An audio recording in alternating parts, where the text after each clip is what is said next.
all right? We have a lot of important work to do today. If there are any of you in the audience, could I see a raise of hands, please, for those who would like to speak this morning? Yes, that's what I thought. Would you please come forward to Rachel? Rachel, raise your hand so everyone can see, and sign up on the green card so that we know that you want to speak, so that you can be called at the appropriate time. All right? Do you have them, Rachel? Yeah. Okay, the cards are at the podium, I'm told, back there. Please pick one up and fill it out and sign it, and then hand it in to Rachel so that we can have an orderly process. Bradford's taking care of it. Hold on, Yes. that is not allowed here. Hold on. Okay?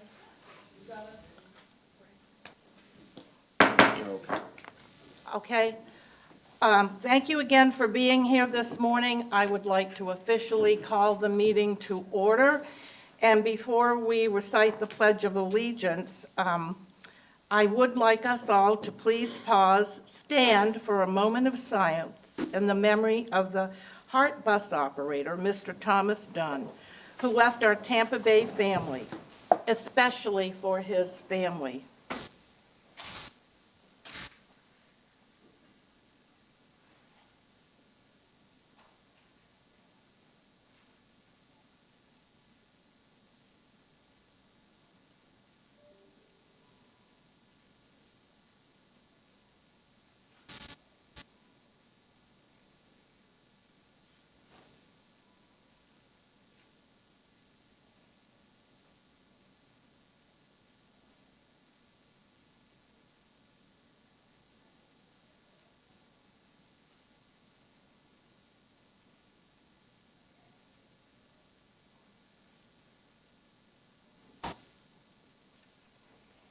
And at this time, we would like to ask our Lord for the repose of Mr. Thomas Dunn's soul, and may he rest in peace. Commissioner Barkley, would you please say the Pledge of Allegiance? Lead us in the Pledge of Allegiance. I pledge allegiance to the flag of the United States of America and to the republic for which it stands, one nation, under God, indivisible, with liberty and justice for all. Thank you very much.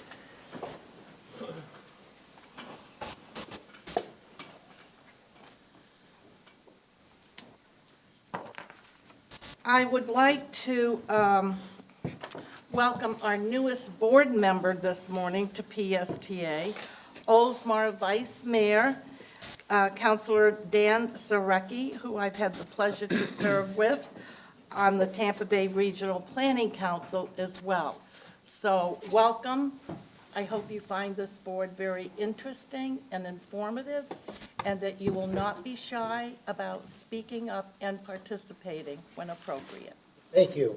Thank you Very much. important that we all weigh in. I am looking here in the audience because we're waiting for Representative Latvala. Is he here? Where is he?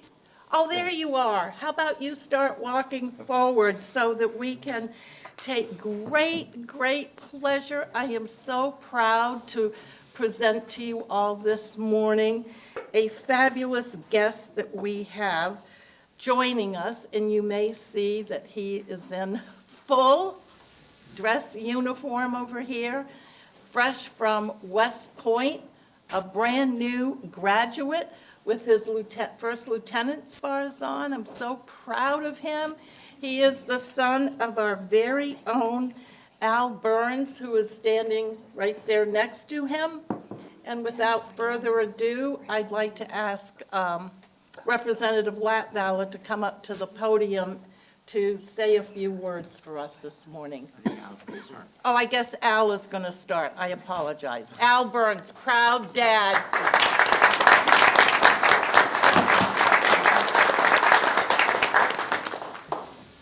Good morning, Madam Chair, members of the board. Al Burns, Director of Procurement. This morning I come before you not as the Director of Procurement, but as a proud father in the PSTA family. Approximately 50 months ago,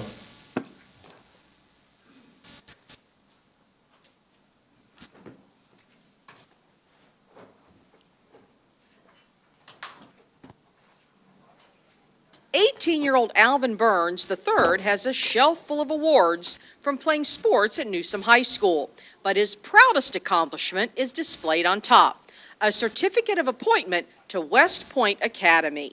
Every male in my family, they've done something for their country. So then I thought I want to too, and then we're better than West Point. Alvin's dad, Alvin Burns Jr., was a sergeant in the Army himself. He says he's always been proud of his son and dreamed of big things. Alvin's played sports since he was a toddler, and this was like winning the Super Bowl. You know, we celebrated, and everyone that would listen, I told, you know, my son's going to West Point. The family says it wasn't an easy accomplishment. The application and screening process was stringent.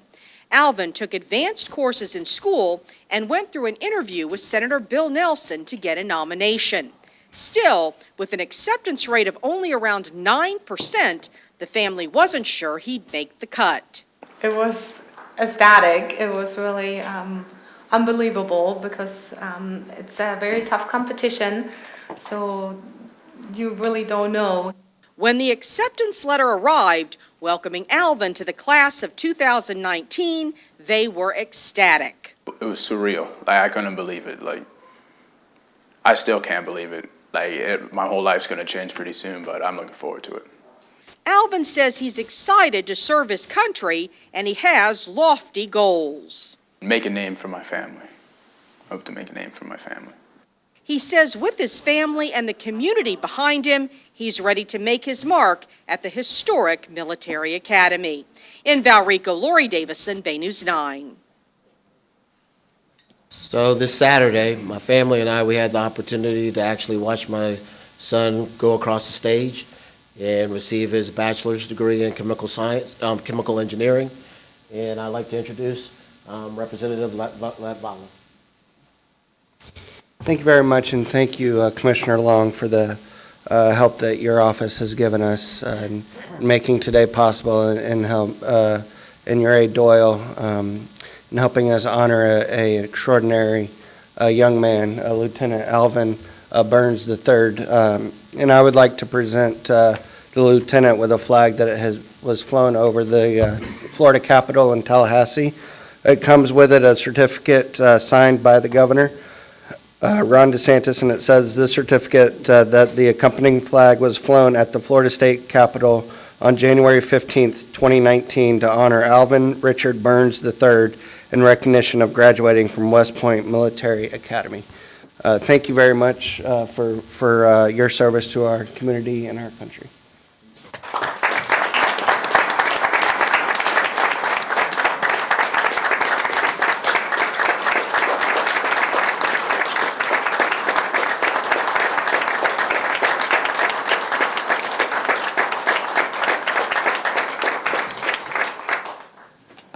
So Lieutenant Burns, Yes. how about you give us a few words, Okay. please?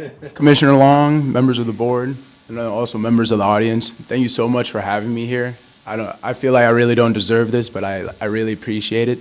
And like my father said, this past Saturday, I just commissioned as a second lieutenant, so I'm ready and eager to serve my country and do the right thing, and then also represent the state of Florida well. You can ask all my friends back at the academy. I really love this state, and then I always say how it's so much better than all the other states.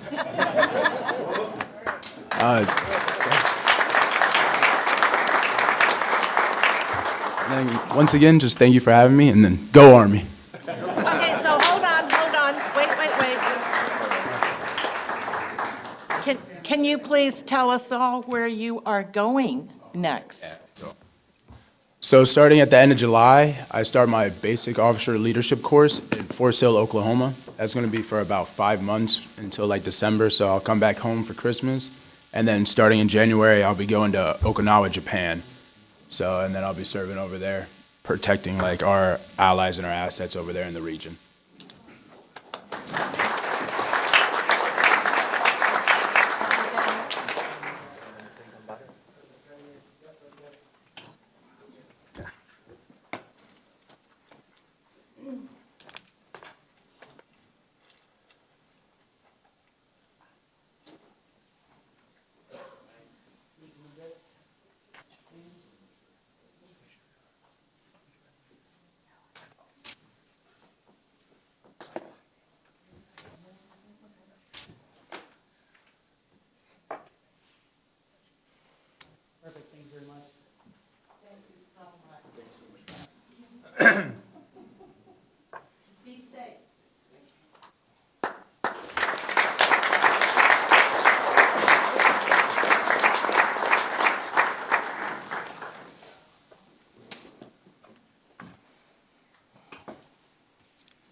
Well, Lieutenant Burns left the room, but I want you all to know that it isn't lost on me that I gave him a great big promotion when I referred to him as first lieutenant. So he's going to be doing great things, I'm sure. So thank you, Al, for having your son here, and as a mother of 2 former Go Army people, I am just thrilled to have been able to do this for him this morning, so thank you. All right, well, that was a little emotional for a lot of us, I'm sure. So I hope and I know that I speak for all of us on the PSTA board who have been thinking and praying for the Hart bus driver, Mr. Thomas Dunn's family, and all of our Tampa Bay Transit family's safety since that horrible and tragic incident 10 days ago. I see that we have a number of PSTA and possibly Hart operators here with us today, and I welcome each and every one of you, if you choose to do so, to participate in our presentation of what PSTA is doing to ensure the safety of our transit employees here in our region. Brad, would you please like to start this presentation? Thank you. Good morning, everybody. Good morning. Certainly the last 10 days here at PSTA have been very sad and intense and very active as we have worked with our partners over at Hart, responding to the media and having a lot of dialogue with our own employees as well. I do want to make it clear that PSTA has been nothing but proactive on this issue for several years now. Refocusing our training activities and installing a pilot operator barrier, which is on display out on the bus outside in front of the building. While every department at PSTA has been active in ensuring our employees' safety, the person who has really been front and center of all this activity and has done really an amazing job of communicating with all of our employees is our Chief Operating Officer, James Bradford. I'm going to ask him to come and walk quickly through this handout that you have in front of you, which describes all the different activities that we've been taking. And then James is going to invite any operator from Hart or PSTA who wishes to speak, and our union, our SEIU union leaders, up to speak to the board as well. James? Good morning, everyone. Good morning, board members. morning. James Bradford, Chief Operating Officer. Let me just start off by saying we're all very proud of Alvin Burns III and his accomplishments, so congratulations again to him. As Brad mentioned, there is a handout at your places that I will go through momentarily. I would like to recognize some folks to come up and join me, but before I do, I'd be remiss if I didn't say I believe we all stand here united today. You're going to hear emotion conveyed to you about the utmost importance of keeping our bus operators safe at all costs, and whatever we're doing currently, the need to take it up to the next level. So I believe we do stand here united, not only with SEIU, but we do have Hart bus operators, which we welcome here this morning from ATU Local 1593. I believe we may also have some Pasco County bus operators and or Mount Manatee County bus operators in the room as well. So welcome, and if I have missed you, welcome as well to all of our transit men and women. I would like to say from PSTA and from our unions, our hearts and prayers, of course, go out and condolences go out to the family of Thomas Dunn. The fatal assault and the horrendous act took place on Saturday, May 18th at 4:12 p.m. in the afternoon. We have tried our best, and we will continue to do so, to be supportive of the Hart Bus Agency in the entire Tampa Bay area. As you can probably imagine, a situation such as this really bands people together, and you'll see that here today. The brothers and sisters of the union are here in solidarity. I was at our national bus conference last weekend in Louisville, and it was echoed in a moment of silence from the chair of the APTA board So it just really goes to show you that from east to west, all the different states and cities, this is a very important topic. This is a scary thing. This is the thing that it's unimaginable. And then when it does hit, it really hits home. So we have, as Brad mentioned, there's a bus outside for you to see. I do want to talk to you about some of the lingo you'll hear. This bus that's outside, it's a Gillig bus, and is the manufacturer of the bus. You're going to hear words like petition and barricade and enclosure. And what folks will be talking to you about today are one of the many different safety devices that can be used to protect our operators, but this is one that's not utilized very much, not across the country, not by many transit agencies. Sure, in some of your bigger cities, in your LA, in your New York City, down to Miami, but not all agencies have them. So you'll hear these words, they're interchangeable. What it is, it's a transparent, see-through, almost plexiglass-like protective, enclosure that separates the driver from any types of threats or vulnerabilities that may be in his or her blind spot. So I just wanted to clarify, when you hear these different words, we're all kind of talking about the same thing, but I'll bring the union, allow the union to come up here, and they'll speak more about that, and also their hopes and desires of what they see. PSTA, we believe we continue to step up our efforts. We don't believe there's any one solution to keeping all of us safe. Sometimes when these things come, they're isolated incidents. They come out of left field, right field. You're shocked when they do. You ask yourself, what could we have done better? You go back, you look, you rewind, and you say, moving forward, what can we do to make sure it doesn't happen again? And I'd love to tell you it won't happen again, but we just don't know.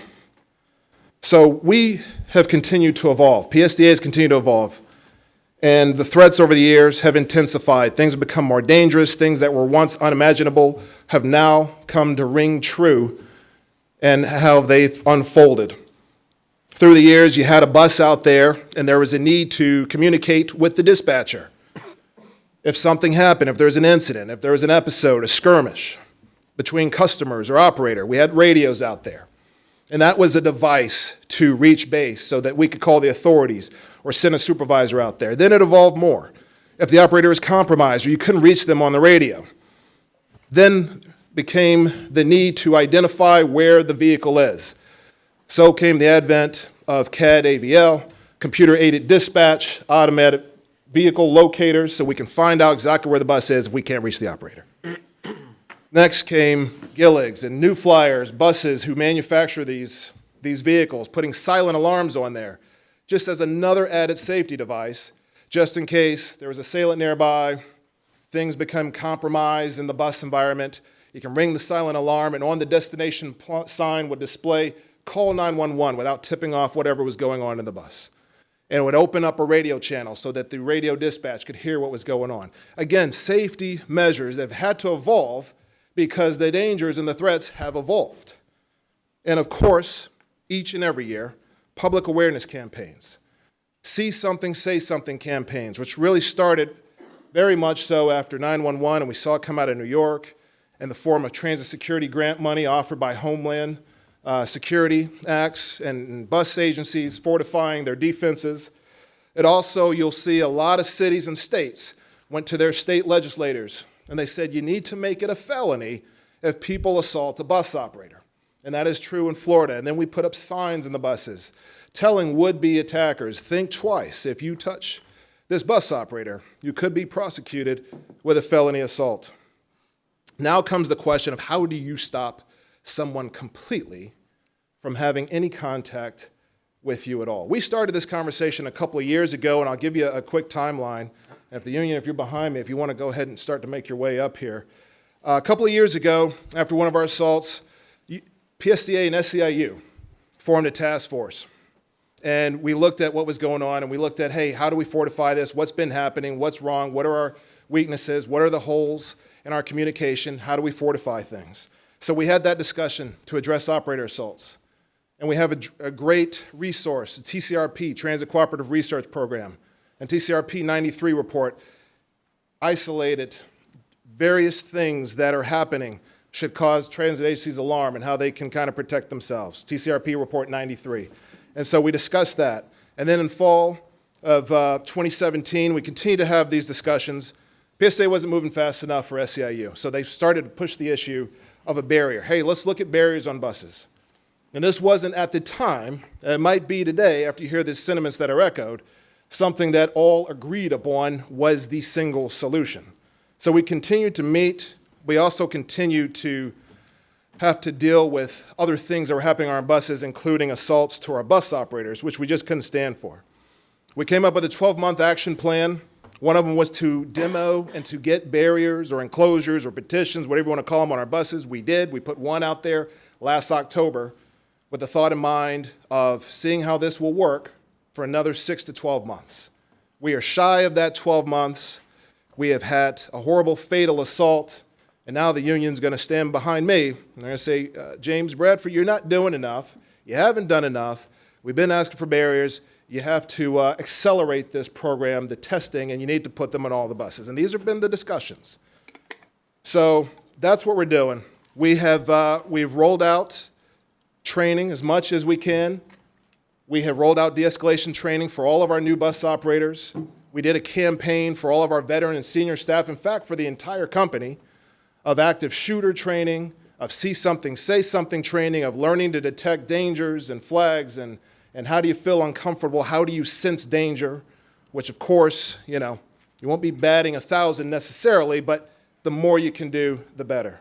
So you're at your places, it kind of gives you a timeline of the conversations. I won't go through that whole thing, but we do believe we have taken a multifaceted approach to trying to attack this problem. And going forward, we believe the best solution is still a multifaceted approach. That one solution will not do, but and as the union will tell you, and they like to tell me in meetings, James, you can't just keep giving us lip service. I don't think I do, but one thing is we do well is we partner. We agree to disagree sometimes, but at the end of the day, we usually get the answer correct. I would just like to say this, and I'll pass this on to Rick Smith, the SEIU Chief of Staff. We have way too many incidents. And we look back at the last several years, going back to 2016, our incidents are on the decline, but they're still way too many. Going back to 2016, we've had 20 physical assaults on our bus operators dating back to 2016. It was 2 in 2016. It was 8 in 2017. There were 10 physical assaults in 2018. Fortunately, through 2019, there have been none. Of those 20 physical assaults, 3 of them have resulted in operators being struck to the face. The rest of them are operators who either were spit on or drinks had thrown at them or fare cards were thrown back at them or various skirmishes, people pushing into them. So 20 assaults dating back to 2016, 3 assaults resulting in strikes to the face over those last several years, and of course, 3 too many. But I'm going to pass it along to Rick. You're going to hear the urgency conveyed through the emotion of what has happened through our operators and through our union. I just want to give them that space to do so. I thank you all. They know I'm chatty. They're in meetings with me, collective bargaining, and they hear me drone on. But this is your time, so I'm going to get out of your way. We also welcome ATU members and other folks who are here to speak if you wish. Thank you for your time, board members. Thank you, James. We do work as a team around these issues. There are some events which fundamentally change how you feel. 9/11 would be one. Those of you old enough, and there's several, the assassination of President Kennedy, Dr. King. This, what happened with the killing of Brother Dunn, has really impacted us tremendously. I mean, to say that we've always been working for safety, James laid that out quite nicely. What he didn't mention was that almost all of our safety activities, and we participate in this, are directed at the safety of our ridership and of the general public. That's most of it, and we are good at that, and we work as a team at that. And we have exponentially improved on that over the last 5 years, accidents, et cetera. It's something we all have control over. The issue of protecting drivers through the use of enclosures, I'll just use that term, there's other terms to use. We've talked about it, James laid that out. That's why that prototype is sitting outside right now. We can't forget, we've had all these assaults. We've had 3 drivers put in the hospital from assaults by drivers over the last couple of years. And we talked about the enclosures and moved on to the next issue when it didn't happen. Until the tragedy experienced at Hart last week, a tragedy that could have been totally avoided. Everything went from hypothetical, somebody's going to die, to reality, somebody did die here in our area. So we can no longer put it in the future or discuss it later. We can't wait any longer. If tragedy strikes, it would be on us for not demanding safety for every driver. We have been fundamentally changed by the unfortunate tragedy experienced by our brother and fellow public servant in Hillsborough County. Usually I'll come before you and I got all the financials, right? I don't. It's been too soon, but in this case, I don't even think it matters. The financials at this point don't matter because I have heard board members, I have heard Mr. Miller, everyone talks about safety is number one. Safety isn't number one if you don't do everything in your power to make it so. You can't make safety number one if you put money and resources into other projects, yet neglect doing what you can do to be safe, to save lives. Remember, this is like really important. Nobody is told when they hire in here that they're risking their lives to do this job. If it was a first responder who was lost their life over the last weekend, you would see a much greater response. We're in that position now. The tragedy just experienced, like I said, moved the possibility from a mere hypothetical to grim reality. We can do nothing else but face that. You hear, let's do this gradually. I just laid out one reason why that's kind of not a good idea. And I want to kind of demonstrate this, or April is going to help me demonstrate this, about how a gradual approach might actually be worse. It's going to take long enough. If you were to order bus enclosures today, it's going to take some time. So our driver's going to have to be out there with no safety. But we're hearing PSA doesn't have enough money to get all the enclosures. And if you only bus enough for 50% or even 75%, I want the drivers to stand up for a second. All drivers stand up. If you're not going to get enclosures for everybody, I want you to look at those drivers and tell these drivers which ones PSA is going to protect and which ones they're not.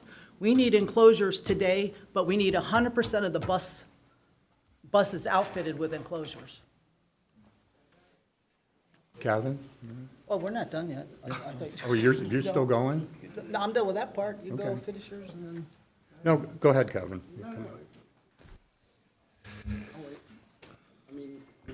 I really don't have, it's just to stick on that point. It's no exaggeration. I'm really not trying to be dramatic here. It's a fact of life. It's not hypothetical any longer. It's happened. We do need 100% coverage of barriers on the buses. And frankly, I got to tell you that we won't and we can't stop till that happens. Not just at PSTA, but at Hart, in Pasco County, in Manatee County, wherever this has coalesced a movement that's coalesced a movement that's even reaching at the federal level. There's going to be federal legislation introduced on this as well. So I just want to urge people, take this seriously. We really can't wait long. And just think, if it did happen again, before we were ready, how would we look at ourselves then? It's for real. Once again, teamwork goes a long way. We expect the teamwork to continue. We expect to have great relations, particularly with Mr. Bradford, on how things go. We fight, we argue sometimes, but in the end, we always end up on the same page. Hopefully, we'll be on the same page here. Hi, I just wanted to say that, every day PSA drivers are assaulted. It could be just a verbal assault, but every day someone is assaulted at PSTA. And as you know, a verbal assault can escalate in a second to a physical assault. And it's the drivers here that keep it calm and de-escalate the situation. We're out there, I'm a retired driver, so my mind still says I'm a driver, so I say we. But they're out there every day like sitting ducks. They have no one to rely on. The camera systems, the panic buttons, those do not protect the drivers, absolutely do not. They have to rely on themselves. Police officers cannot get there in time enough to protect a driver. It's all after the fact. And so they need the safety enclosures, and we want them now. They have a right to feel safe when they step foot on the bus. And Rick touched base. Safety has always been number one, but it's always for the passengers and the road hazards. It's not number one for the drivers, and it hasn't been for a long time. Not saying PSA wants anything bad to happen. We're not trying to bash PSTA, but we need the money. I hear they don't have money, so it's up to you all to decide to take money out of the reserves and protect these drivers. You all make the decisions, no one else here, and they can pay you back. We don't want the drivers to have to wait till they can get enough pennies together and get the enclosures. We want you all to take the money out of the reserves and let PSA pay you back as you all see fit. And we don't want the cheapest enclosure. We want to look at the enclosure and make sure it's a good one. From what I understand, the one outside, you can reach right around. But we want to look at it and take driver input and really get the ones that are going to do the trick. Otherwise, it's going to be a waste of the money. So we want to get the quality and the product right the first time. Boy, I'm forgetting. But anyway, anything else? Can't remember. We'll let Kevin talk now. I mean, you guys pretty much said everything that I was going to. Hold on, please. April, I don't believe that you stated your name and your address. We need that for the record. And the young man next to you, if you wish to speak, please give us your name and your address for the record. Thank you. April Murphy. I'm a SEIU rep, and I only represent the drivers here at PSA. I represent other people, but it's the drivers right now. And my address is 3182 San Jose Street, Clearwater, Florida. Thank you. My name's Kevin Sablon. I'm the chief steward for SEIU, FPSU here at PSTA, and I'm also a driver of 11 years. I mean, April and Rick pretty much said everything that I was going to. I mean, I just can't stress it enough that we need these enclosures. We need you guys to decide on it, like, now. I mean, we're pleading with you guys to dig down, get the money that we need to put these in there. Like she said, we can't just settle for half of the buses.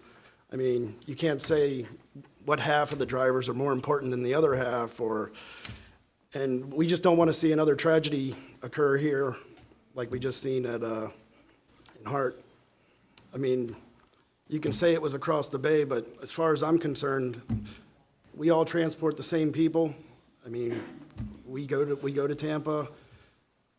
We're all doing the same job. I mean, in case you can't tell, I'm kind of nervous up here, but. That's all right. And we hear you loudly and clearly. So thank you for being here, and thank you for your message. I mean, if I could ask, if you guys could take a vote today. Sir, we're going to talk about that as soon as you finish, but we have a big, long agenda this morning, and we're a public agency working with public money. So we have a process that we have to follow in order to get to this subject matter. And I think behind the scenes, I want you all to know that we are absolutely and have been working on this issue. Thank you. All right, we hear you. Next. Please state your name and your address for the record. My name is Danny Crisostomo. I'm ETU Local 1593 organizer. I'm a professional operator at Hart. Welcome. And thank you. Here in solidarity with Your drivers, Mr. Thomas Dunn was my friend. He was my coworker and my ATU brother. Also, one of my fighters. Please So- accept our sympathies from the entire board. Thank you. You're welcome. I'm here because Thomas spoke about this. He was always bringing awareness about our safety, not only for him, for every operator throughout the state of Florida, you can say. He was always researching. He went and asked to our board to please help us. And I'm here asking you to please help us. Don't wait until another Thomas Dunn happen. Thank you. Don't wait, Thank you. okay? Thank you for your message. We have a bill, the HR 1139 bill. I'll please ask you to look into it. Is that at the federal level? Yeah, it's the Transit Worker and Pedestrian Act 1139, I'm sorry. And I will please ask you to support our bill that will protect us, Who is the sponsor of that bill? ATU, Amalgamated Transit Union. No, I'm asking you, which congressman is the sponsor of that bill? We can find out. You don't know. That's all right, we can find out. Sorry? Representative Napolitano out of California, and then locally, Representative Lawson.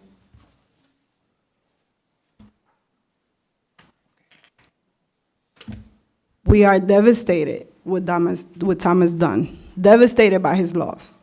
Please don't wait till one of your drivers to be another Thomas Dunn. Please just give him their help. Give him help. They are asking for safety. Thank you. Thank you. Thank you very much. All right. All right, excuse me, but are each one of you anticipating speaking? No. Because I don't believe that any of you have filled out a card, have you?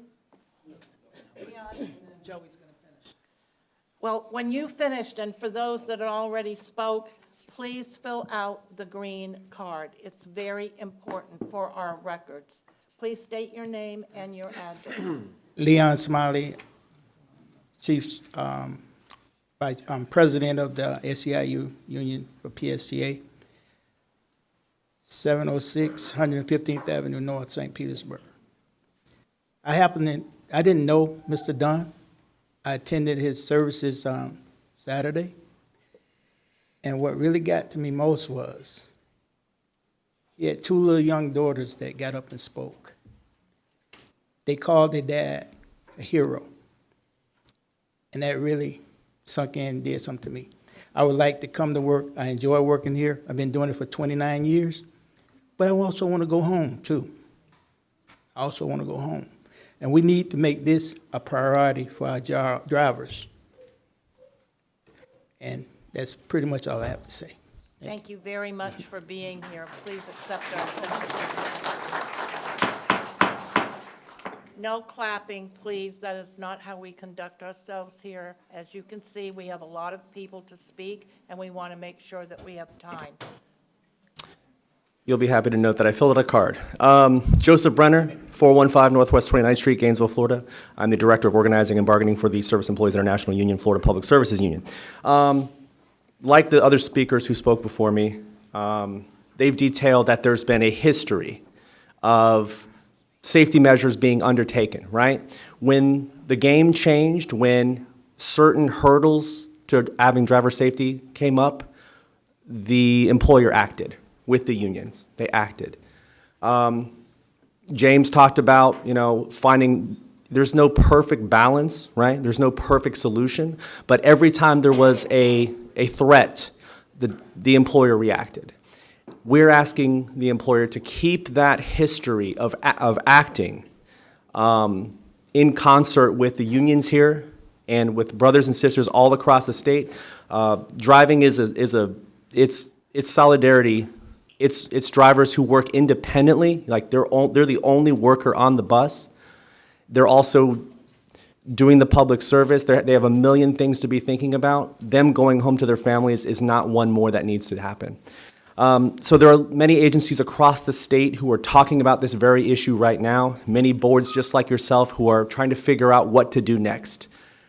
At a time like this, where we might have federal legislation being pushed right now that may or may not have a chance of actually being passed at a federal level, what folks want is local leadership. And this is the opportunity for the board to take that step. Thank you. Thank you. Thank you for being here. Just real quick, my name is Ken Elliott, 1593 Lima Way, Clearwater, Florida. I'm a union steward and been a bus driver here for 13 years. I just want to let you know, last summer I was assaulted myself. I was spit on twice by a passenger.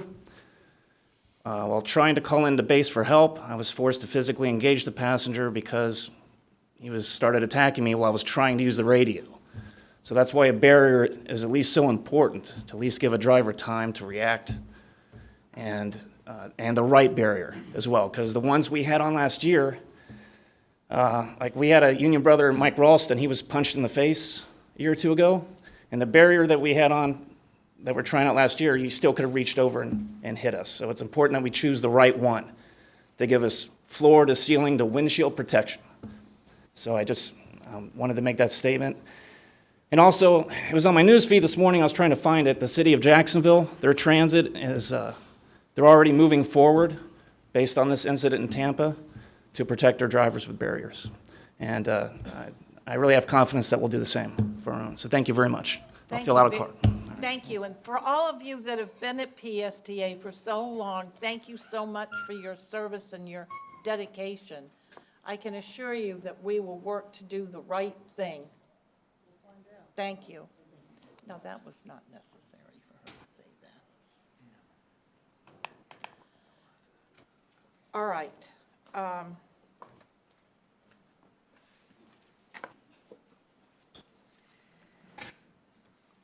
We're going to move now into our public comment section, even though we've been receiving public comment, but we have a few more cards here, and if there's anyone else who hasn't spoken that would like to speak, please fill out your card.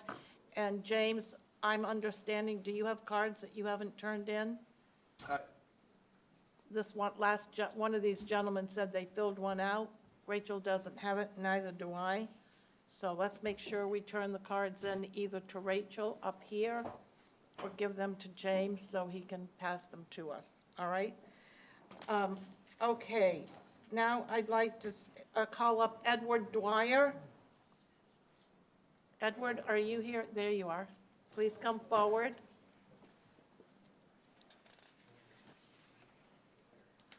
And state your name and your address, please. Good morning. My name is Edward Dwyer, 5873 97 Circle North in Pinellas Park. PSTA, bus operator, retired. I just wanted to start, I'm not going to take up much of your time, that the memorial service for Mr. Dunn was very difficult for me. Because that scenario that happened to that man was the one that I used to imagine that would happen to one of us. It was a matter of when, not if. Because there's a lot of blind sides in the bus and someone can come up and you can't protect yourself. And as Mr. Smiley mentioned, I don't think there was a dry eye in a place when he saw the little daughters handing out the pamphlets. I don't think they knew what was going on. I think the barriers are not going to be a protect all, but it's a start. I would rather call it a shield to give you a heads up that something is about to happen and you have some seconds to react. So I think that that is a good start to try to protect the drivers. Now, I'm not into the politics of it, so I know the pilot program. It seems like it's taken a little long, but it's just, and someone else mentioned 9/11, it just seems the world, the way society is right now, things are changing. And the job itself, we understand, and we've taken on that responsibility of knowing, and basically we're just picking up strangers. a lot of good people. But you never know. Some guy could have just robbed a bank, he could have done something, domestic violence or whatever, just having a bad day. And you see somebody with authority who's got a uniform on, and there's a good possibility he's going to be the target. So we're always looking in the mirrors, we're always trying to protect ourselves the best that we can. So what I ask here, I understand management cannot do everything, but whatever they can do in their power to just keep the drivers, and I say myself too, I am retired, but I drove for a long time, in mind, because all the drivers, just like police officers, fire department, all entities want to go home alive. Thank you. Thank you very much for being here. Danny D. Nigel Hunter? I'm sorry, I know I'm massacring the name, I apologize. It's a little difficult to read the... All right. Would you please state your name for the record and your address? Okay, Danny DiNicolantonio, 5729 Cali Boulevard, St. Pete. I'm more known as Danny D. Former 30-year safe driver employee, now into my 5th year retirement.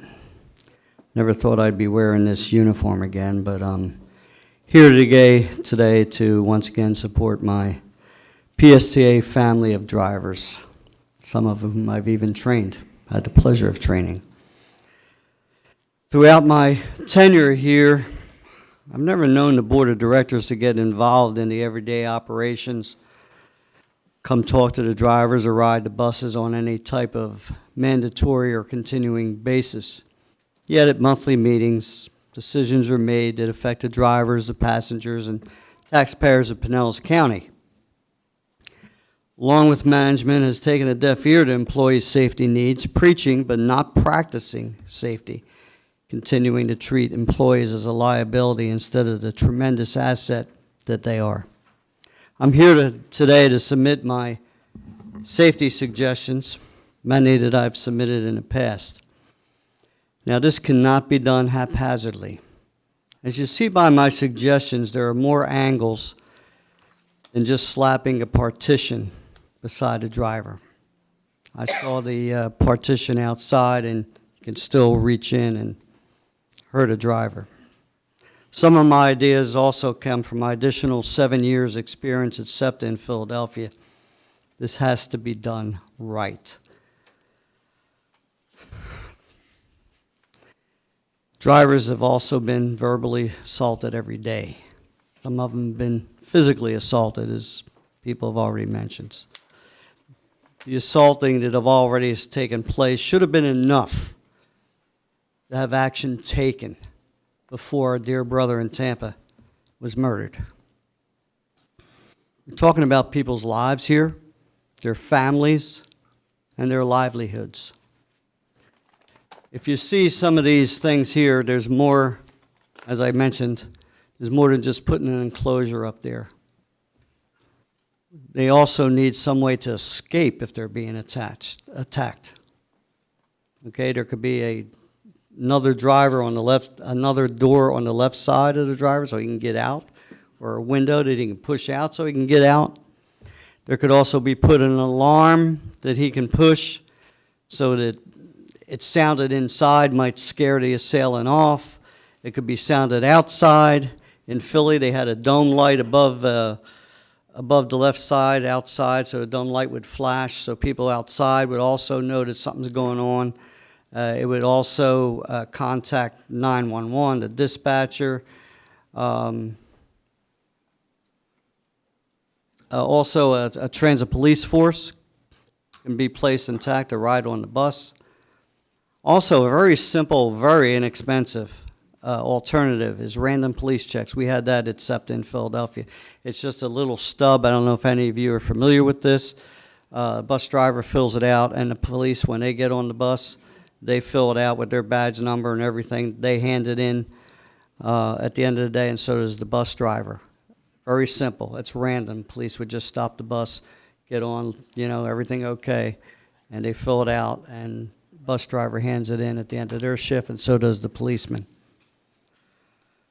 Also, so you see, there's a lot of other angles. Here's also something that I'm sure. Danny, I apologize for interrupting you. We are going to make sure that every board member gets your recommendations, and if you Okay. could just quickly sum it up, because Okay, yeah, I sure your will. time is up. Thank Okay, you. all right. Okay, I'll leave you with this final quote then. My final quote is 0% effort guarantees 0% results 100% of the time. God bless my PSTA colleagues. Keep them safe and healthy. I thank you. Thank you very much. Next is Karen O'Hara.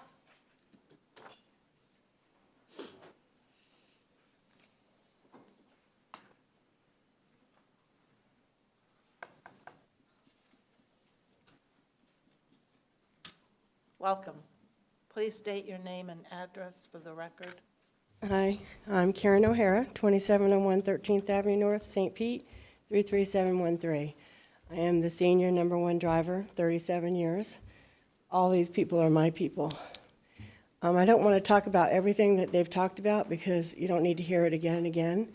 I want to say that yesterday, on my 11-hour shift on the bus alone, I was told to please hold a bus. I'm in the middle of the traffic, could not hold the bus, and the response from this gentleman was, "That's why you drivers are getting attacked." It is going to happen. It's happening, they hear it, they've seen it, it is going to happen again. So we're depending on you guys to help us, keep us safe, put these things up, because this is real. All the years that I've been here, I've never been afraid to go to work. I'm afraid now.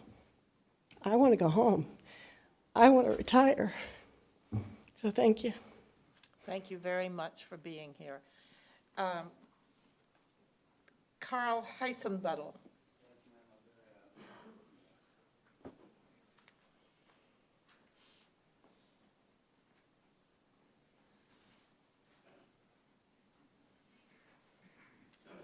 Good morning. Board members and Madam Chairman. Okay, my name is Carl Heisenbuttel. I'm homeless. My address is 1345 Park Street, the soup kitchen in downtown Clearwater. I've been a bus rider for over 13 years here in Tampa Bay. I have a solution to your problem. Put people on the bus that are going to protect the bus drivers and the passengers, by the way, too. I would die for all you here right now. I'm CPR and first aid trained. I will save your life. I'll take a bullet for anybody in here. Please speak into the microphone. So Okay, we can I hear will you. take a bullet. I'm addressing them, miss. I will take a bullet for any bus driver, any board member. I can save your life. I'm CPR first aid trained. If I was at the front of that bus, I saw that guy pull that machete, that knife, I would body slam him into the ground. I would stand up for all you, and I'll give you your rights. I'll ensure I protect you all. I'm talking to the bus drivers. You're like my family and friends. What about my safety, too? What about my safety, too? What about the passengers? I'd take a bullet for anybody in here. I would save your life. I'm CPR and first aid trained. I'm a professional caregiver, a professional limo taxi driver. I give 110% for everything I do. What are you going to do? Because it ain't going to stop with just a deterrent like a bus barrier. What are you going to do? Put people that can beat people up that want to attack a bus driver or a passenger. And what about safety at the bus terminals? Understand you might be considering getting transit cops at Park Street and St. Pete and Pinellas Park. What about that? Why don't you just have transit cops that are trained, or people in the military that are trained to defend your bus drivers and yourselves? Because we live in a very bad world right now. What about that? Instead of that deterrent, why don't you provide people with safety, true safety? Anybody wants to talk to me at the end when they meet me don't know what I'm about. I'm disabled, but I'll save someone's life. That's what I do for a living. Thank you. Thank you, Mr. Heisenbuttel. That is the end of my cards for this part of the public comment. Is there anybody else that feels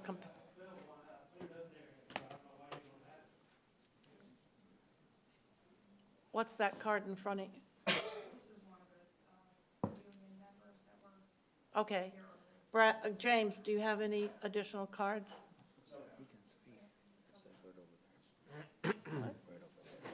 No. This is on another subject. The gentleman that just raised his hand, I believe you are not here to speak about bus safety, is that correct? You have another issue? I don't see you. Well, then come on up then. Harry Schroeder, I think it's Schroeder, I'm sorry, couldn't read the handwriting, apologize. My name is Harry Strauss. I live 5220 Springwood Boulevard in Pinellas Park. I'm here about the changes you want to make for consolidating bus routes to limit some of the stops. But I think you should go through with it because you're going by a GPS, if that's the only where people need to be getting a bus on in the first place. And then the thing is this, I want to know which direction number 9 is going to go when it goes to Grand Central. You're supposed to be changing that, and I want the what's going to happen with the people. Is it going down to First Avenue North and head over to Grand Central, or what about the area between First Avenue North and 6th Street, where the bus comes out of downtown St. Pete, where people need to go shopping on MLK? And that's like I didn't know any information on why you want to make these changes without having anybody from riding buses speak out. Because I was on the way to a store near where I live, come back, see one sign for the bus before mine on 108th and South Frontage. And then on Friday, an old couple, she's got to walk like, the woman's got to walk along, and she's going to make a long walk, go down to the other bus stop in the sun, no shelter, no shade trees, for a bunch of people that are shopping at Winn-Dixie at 22nd and 34th Street North.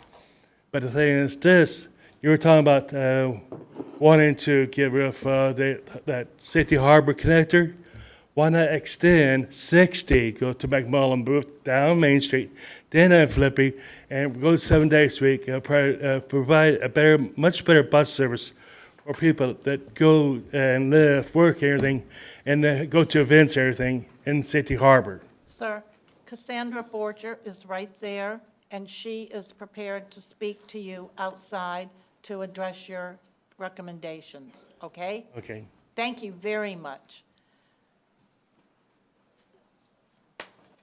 Thank you. All right, anyone else? Okay. Brad, do you have any final comments on this particular issue for the moment while these good folks are still here? Only just to say thank you very much for coming to this. I know it's very emotional. I really want to express my thanks to the SEIU and especially to our Chief Operating Officer, James Bradford, for the work that he's done over the last several weeks, but really for a very long time, in making sure that it's not just words, it's action, because that is very, very important. I know that we do need to increase the number of barriers that we have on our buses. Hopefully we can get to 100% as fast as we possibly can on our vehicles, and we will take every measure we possibly can to make sure that happens. So thank you very much for coming, everybody. And on behalf of the entire board, I promise you that this is an issue that we are taking very seriously, that we have had already many, many conversations with regard to some of the solutions that we can implement, hopefully right away. And for the first time ever, our CEO and our county administrator and Mr. Whit Blanton from Forward Pinellas are working together in a partnership to find solutions for the many needs of our county, our PSTA agency, and our transportation issues overall.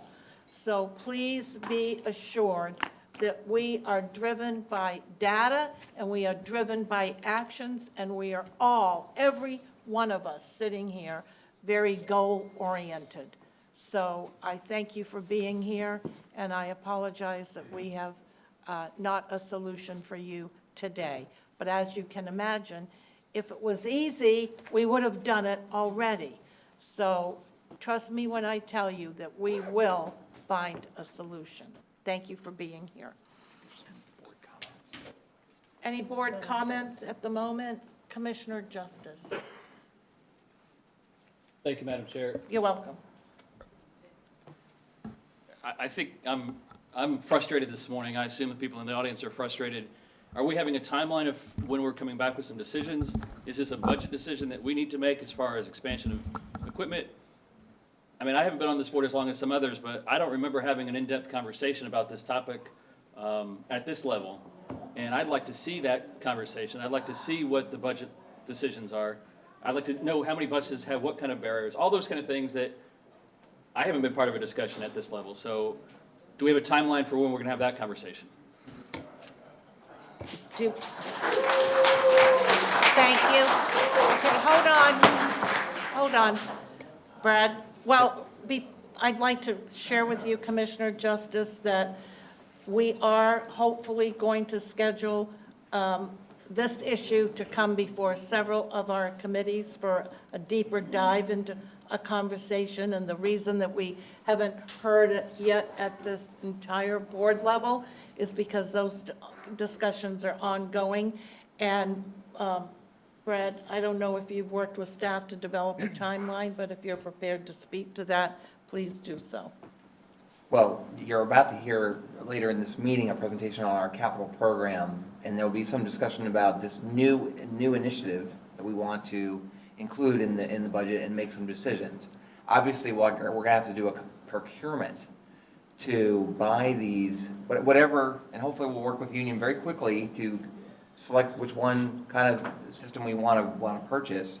But you'll hear also next month an exact timeline of how we plan to roll this out.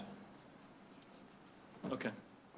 Well, keep in mind, between now and our next meeting, Commissioner Justice, you will be having your one-on-one with Brad, hopefully. And again, not having been on the board for years and years like some of the others, I guess I thought, we're having a basic piece of equipment. That's kind of what I would envision this as. So I look forward to hearing more information. Thank you. Commissioner Rice. Thank you. I'd like to thank everyone who... Can you turn your mic on, please? There you go. I'd like to thank everyone who came out today to speak. I know personally how stunned and how saddened I was to hear the news of Mr. Dunn's death. And I can only imagine what your feeling is where you're sitting. My questions are similar to Commissioner Justice's. I just wanted to get a sense if we even knew what kind of amount we might be talking about in terms of a capital expenditure, what these enclosures look like, just putting in the enclosures. Does that also mean that we need to retrofit air conditioning vents for comfort? I just wanted to get an idea of what kind of amount that we're talking about and a timeline for how we can make it a priority to do these all at once. And my second request would be that our legislative committee take a look at, I believe it was House Bill 1139 that was referenced, and if they could take a look, maybe work with our lobbyists to analyze that bill and have a letter of support and a meeting with our congressman. Thank you very much, Commissioner Rice. And hold on, please. To your points, I am asking right now, Brad, to please call an emergency meeting of our Finance Committee, as well as our Legislative Committee, and I see Ron sitting in here. Thank you for being here for your part today, Ron, because we have a very speeded up time frame this year to put our legislative package together, and we've already started working on that. We haven't gotten to his part within our agenda yet, but I believe you're going to hear some very dates soon to be had that we've got to get our legislative package together. So for those of you that serve on the legislative committee, please be prepared to attend the very next meeting. As you can hear and see, we have a lot to decide and to address at that meeting. Also, for those that are on the Finance Committee, I believe this issue rises to the surface of an emergency, and I'd like to see us have that sooner rather than later, since it will definitely play into our many budget discussions that we have coming up. Commissioner Barkley, I'm sure you can appreciate that. So you're the chair, please go forward with getting that done. And also, you know, we have a funding solution workshop coming up with the county and PSTA and T-BARTA and Forward Pinellas, and unfortunately, that is not coming until July. That does not mean that between now and then, we cannot be making recommendations and coming up with solutions so that we can figure out how we move things around in our list of priorities to put this at the top of the list.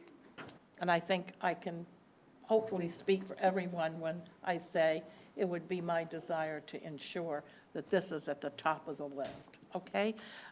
Next on the queue is Commissioner Gerard. Yeah, I just. You're on. Okay, just wanted to add my voice to those that would like to have some urgency in this matter and work with the unions to decide what it is we need very quickly and to identify money to do that. Also about House Bill 1139 or House HR 1139, if we could find out what that's about and talk to our delegation about it. I think that might add some weight. I think that goes without saying, and since they're on recess, we can probably talk to our congressman quite easily right now. With regard to the board members, as you think about this issue, perhaps if you have suggestions, I know in listening to the drivers this morning, there were a few things that came into my head about things that we could do that would be a huge deterrent, and I look forward to having that discussion with Brad and several in our next executive committee meeting, which is coming right up. So, yes. Excuse me, can I ask one more question? Of course. Do we have any idea what the budget would be to provide enclosures or Do you? one enclosure? How much, what would be the budget for that? We've tried to estimate that. You know, PSTA operates 210 buses, plus we contract for about 35 other trolleys. The one partition we installed cost more than $5,000 to put that in a bus. So if you multiply 5,000 times 210, you get a little bit north of $1 million. We did last week immediately write a letter to the state DOT and seek funding from the state DOT. They said no. So we're looking in our own capital plan and our own plans to see what we can do to immediately make some decisions on what is maybe a lesser priority than this obvious, very important priority. Thank you, that gives us a place to start. Absolutely. Anyone else down on this end? Commissioner, I'm sorry. What? Keeps getting shut off, I don't know why I'm hitting. either. There you are, go ahead. Did you want? Oh, yeah. Thank you, appreciate it. Keep trying, but it keeps turning itself off. It's this high tech up here that gets away from me. First of all, I also wanted to thank everybody for coming out here. I think the comments that have been made along here, I share them, each one of them, as far as the conversation about that type of safety issue coming before this board, not happening that I've sensed. The expedited process, I was glad to hear, Madam Chair, you talk about that. I think it has to be put on expedited process. But you know, really, if we forestalled a couple of bus purchases this year, forestalled, or if we decided not to spend on electric buses, rather a cheaper bus, we could have a couple $1 million, assuming that it's going to be $10,000 per shield unit. You said 5,000. My guess is when all's said and done, we're going to have a higher quality one. Just doubled it. So you're talking $2 million, which I think if we look at our capital expenditures on buses or types of buses, we can find that rather quickly. So I look forward to those committee conversations this coming month. Thank you. Thank you, Commissioner Eggers. Commissioner Johnson. Thank you, Madam Chair. I just want to tell each and every one of you that as the mother of a retired police officer, my daughter went to work knowing that she was going to be physically and verbally abused. I don't want that for you guys. When she came and told me that, it ripped my heart out. And this, being on this board and feeling like, this is my family, what am I doing for it? I don't think there's time to wait. I've been on this board quite a few years, and everything has been hunky-dory, and we've worked through problems. And I want to share with you that I think we need to do something immediately. Immediately, as in now. But further than that, when my daughter was in high school, she decided what her career was. She had to have a pickup truck, being a single mom, I didn't have the money. And I told her, okay, honey, we will work together. And we got that pickup truck. And I hope that you guys will speak as eloquently as you did today to all of your representatives, local, state, federal. Your union has power. If you use it, you can make this happen. There's 15 of us. How many are there of you? 500? Do you think your voice is loud enough to make this happen? We can sit up here and vote and listen to you, but you have much more power than we do if you will use it. So I'm telling you that our heart is with you. Now you've got to put your heart with us. We're ready to go. Thank you. Thank you, Commissioner. Thank you so much. Anyone else? Anybody else? All right, so everyone, please state. Yeah, I think that. David, I apologize. Thank you, Madam Chairman. Thank you. I just wanted to say thanks again. I know you're hearing this a lot up here. It really means a lot to us to hear everybody's story. And, you know, I was so saddened to hear about Mr. Dunn. And, you know, it's just our times we live in. You know, my uncle went in the hospital this weekend, and I had to go through a metal detector just to get in the hospital. That's the kind of times we live in here. And anytime we talk about, I mean, everybody's talking about health and safety is the number one priority. So, you know, I'd like to see this expedited too. I just wanted to let you know that we're going to try to push this along as quickly as we can. Thank you very much. Anyone else for the good of the order? All right. Thank you all for your comments, for your heartfelt concern, and for your passion. I assure you that we feel the same way about public health and safety, and it will be our number one priority moving forward. So I look forward to getting those meetings scheduled, and please, everyone that serves on those groups, make sure that you attend, because, you know, talk is cheap, but now we got to step up and do something. All right, Mark O'Hara, are you here still? I saw you when I came in. Go to work. He probably had to go to work. So I'm sorry for that. Brad, do you want to give the Transit Riders Advisory Committee report? Do you have? Sure. Or someone from staff? Cassandra? Sandra's going to give it. Can you come forward in his absence, please? Thank you. Sorry.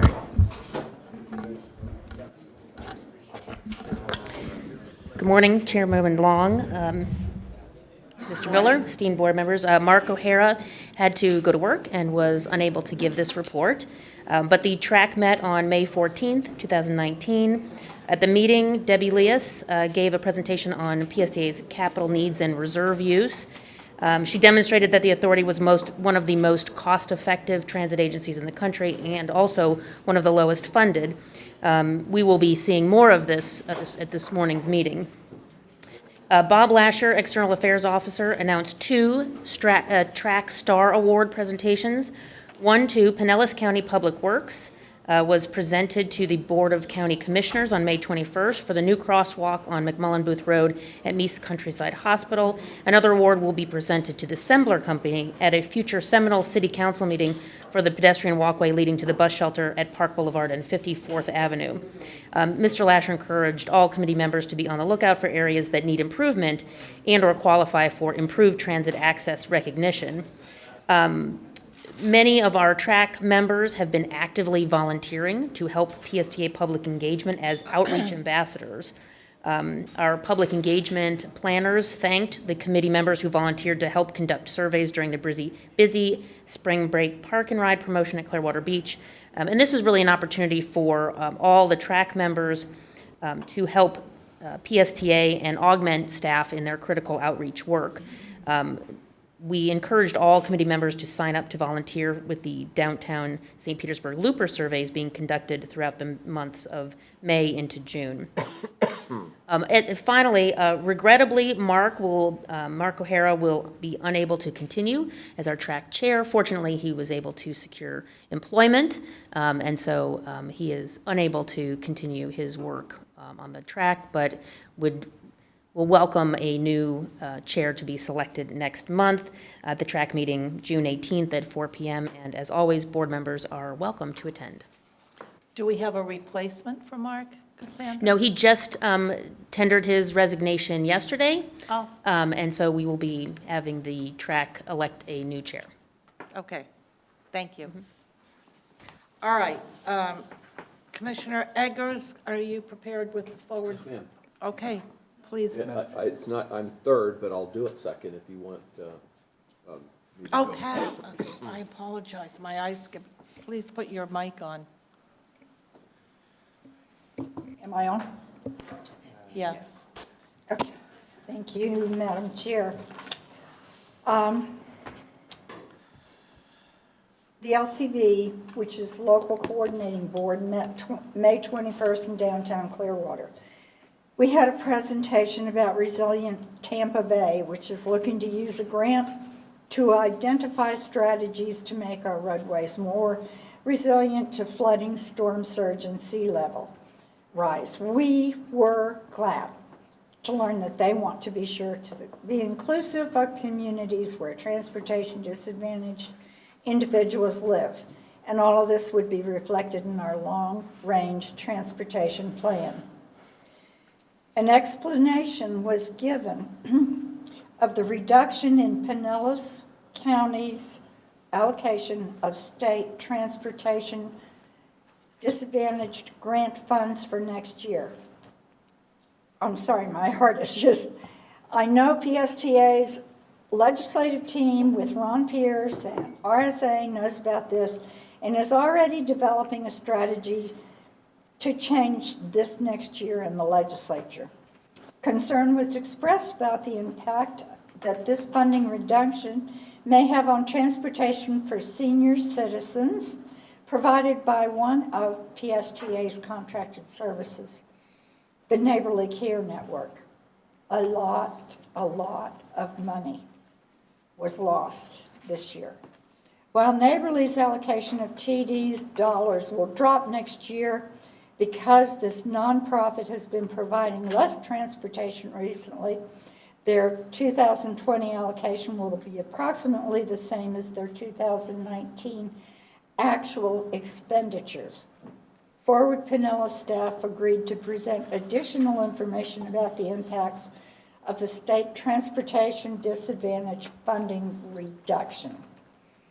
The good news is that the legislature fully funded the Transportation Disadvantaged Commission's Innovation and Service Development Grant Program. So hopefully PSTA's Transportation Disadvantaged Late Shift Program can be increased. We had already stopped, saying you're going to have to wait to get on the program. Dave Newell from FDOT announced that Pinellas County Human Service Agencies and PSTA will be recommended by FDOT to the FTA for annual 5310 funding. One program that FDOT is not recommending for funding is a regional proposal that PSTA agreed to support to provide coordinated rides to Pasco County, Hillsborough County, and Pinellas. The meeting ended with a review of PSTA vote not to reduce bus and DART service in favor of using reserve and seeking additional sources of funding, along with the potential impact on transportation disadvantaged. The next local coordinating board meeting is scheduled for September the 17th. Thank you, Madam Thank you. Chair. Thank you. Madam Chair, step down for a second. Okay, Thank you very much, Commissioner Johnson. And moving on to Forward Pinellas, Commissioner Edgars. Thank you. Do you want to press? Thank you. Yeah, I think we're good to go. Thank you for that, Madam Chair, Mr. Chair. On behalf of the Forward Pinellas, I would be remiss if I didn't pass along all of the organizations and our board's condolences to the Hart family, to the operator family, and of course the Dunn family for the tragedy this past month. So it's a difficult time for everybody, and I think a lot of board members touched on the many different issues that are facing us. We had a busy meeting in May. This was 3.5 hours, so it was a long one. I actually offered the secretary, David Gwynn, to speak early, and he said no, he really wanted to stay and listen, and I asked him if he was sure, and he said yes. So he stayed the entire time and listened to our meeting, which was really good because we've developed a really good partnership with FDOT in the past couple of years. Well, we've always had a good one, but extra good the last couple of years, so I was glad to have him stay. We talked a little bit about Gulf to Bay and Belcher and the intersection there and the problems that we face. We talked a little bit about the alternatives of widening or putting an overpass and the expense that is associated with it. So the alternative choice at this point is to continue looking at creative solutions where we really eliminate left turn lanes and add capacity to the roads. The other expensive solutions, frankly, didn't add a lot of capacity, if any. So the days of continuing to add lanes and overpasses is being curtailed a little bit, which I think makes transit coming up more to the forefront of all conversations, and some creative solutions. So you'll hear more about the Michigan U-turn. It's a lot of creative thought process implemented in many different places, but it'll be coming back to the Board of County Commissions for consideration for that very busy intersection. We also heard from staff about Advantage Pinellas and the outreach activities that are going on there, and a lot of conversation with our residents about a lot of support for transportation, a lot of support for transit, maybe less support than we would have surprised to see on wider roads. So they too are starting to look for different solutions. The nexus is to find out how we're going to pay for it, right? And so that conversation will be coming more and more to the forefront with elected officials, but also with our residents, because what they want and what we're able to provide will have a financial impact to consider. There was some computer modeling done on widening and reducing lanes and transit development and all that kind of thing. So all of those kinds of studies are going into this transit Advantage Pinellas plan. As you know, this is the first time that we've done a plan that coordinates, that combines our land use planning, our transportation, and our transit. So this is going to be a very cumbersome process, but it's going to be done, I think, for approval in late this year. So it will have a transit piece to it, and a lot of board members talked about having a premium transit service into that gateway area from different locales, as that is one of our big employment sectors. When the secretary had a chance to finally speak, he talked a little bit about the express lanes on I-275 and 375 being evaluated. He talked about that the pilot project, the bus on shoulder design work for Pinellas County on I-275 is estimated to be completed in 2022.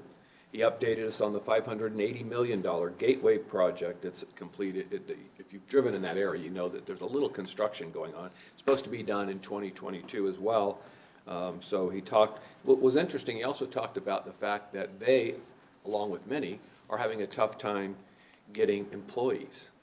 And so they've really made a conscious effort to do a lot of workforce training in the area to try to get more employees on. So, so folks that are out there who maybe haven't entered or thought about entering the workforce, we want to make sure that they're aware that the DOT is looking for a few good men and women. So Howard Franklin Bridge construction to begin in early 2020. FDOT is still looking for funding for the #1 project, the West Shore Interchange.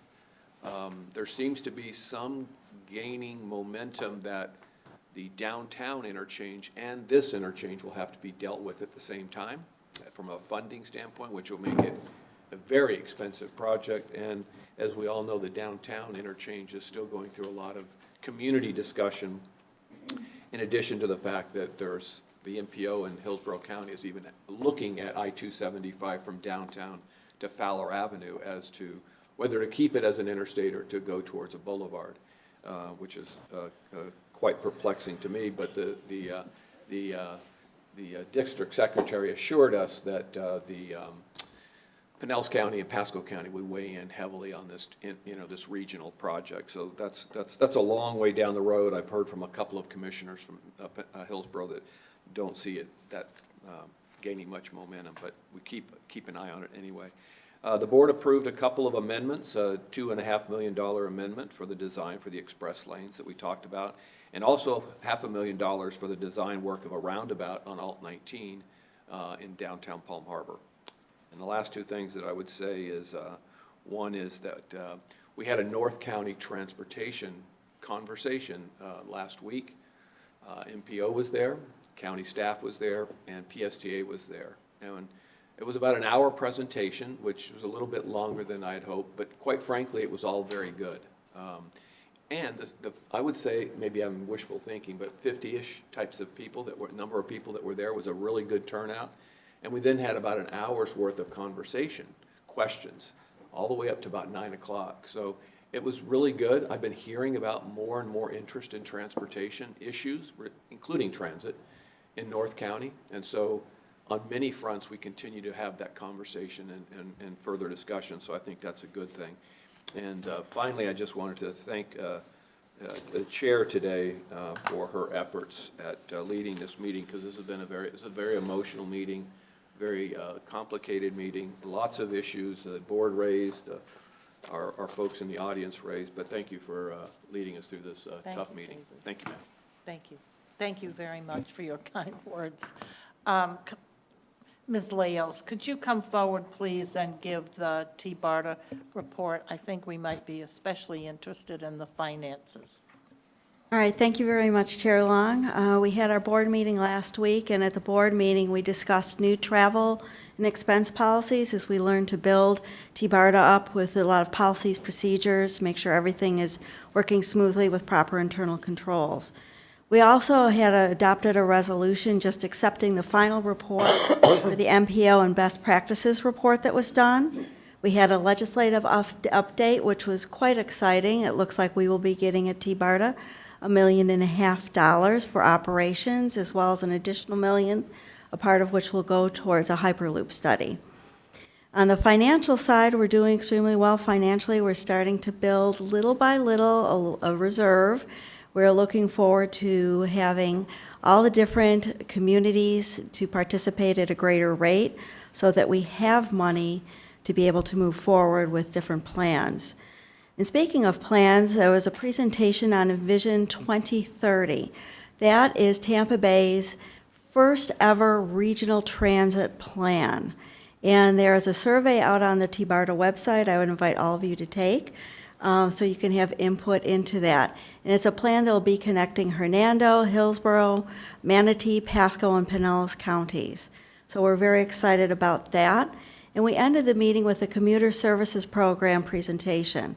The commuter services program is the backbone of T-BARTA because it provides funding. The more commuter van pools that we have, the more money we get in through FTA, through the Federal Transit Administration, in their formula funding. So it was an excellent meeting, and there's any questions, I'd be able to entertain them. Any questions from the PSTA board? Anyone? Any questions? No? Okay. Thank you. Thank you so much, Debbie. Very grateful to you. All right, members, now we're going to take up the consent agenda. Is there anyone here that wants to pull an item from consent? Anybody? Then may I have a motion to move? Make a motion to approve the consent agenda? Motion and approval for moving consent. Rachel, could you please open the voting card? I think the council needs to read it. Oh, I apologize, Counselor. Go ahead.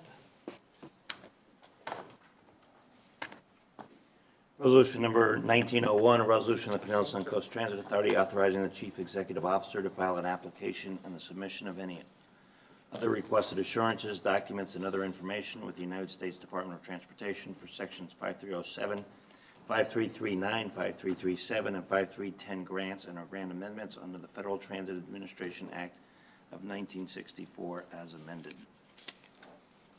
Resolution number 1902, a resolution of the Pinellas Sun Coast Transit Authority approving the joint participation agreements with the State of Florida Department of Transportation for block grant program funds for operating assistance, urban corridor program funds for the continuation of Route 100X service, Route 300X service, Curly Road Connector Route service, and the Route 100X extension service. New Starts Transit Program funds for the Central Avenue Bus Rapid Transit, authorizing the Chief Executive Officer to execute joint participation agreements, including any supplemental agreements or amendments, authorizing the Chief Executive Officer to furnish additional information as the Department of Transportation may require, and providing for an effective date. Resolution number 1903, a resolution of the Pinellas Sun Coast Transit Authority authorizing the filing and the execution of a transportation disadvantaged trips and equipment grant application and an Innovation and Service Development Grant application with the Florida Commission for the Transportation Disadvantaged, authorizing the Chief Executive Officer to file and execute the joint participation agreements and any amendments, and authorizing the Chief Executive Officer to furnish additional information as the Florida Commission for the Transportation Disadvantaged may require. Thank you very much.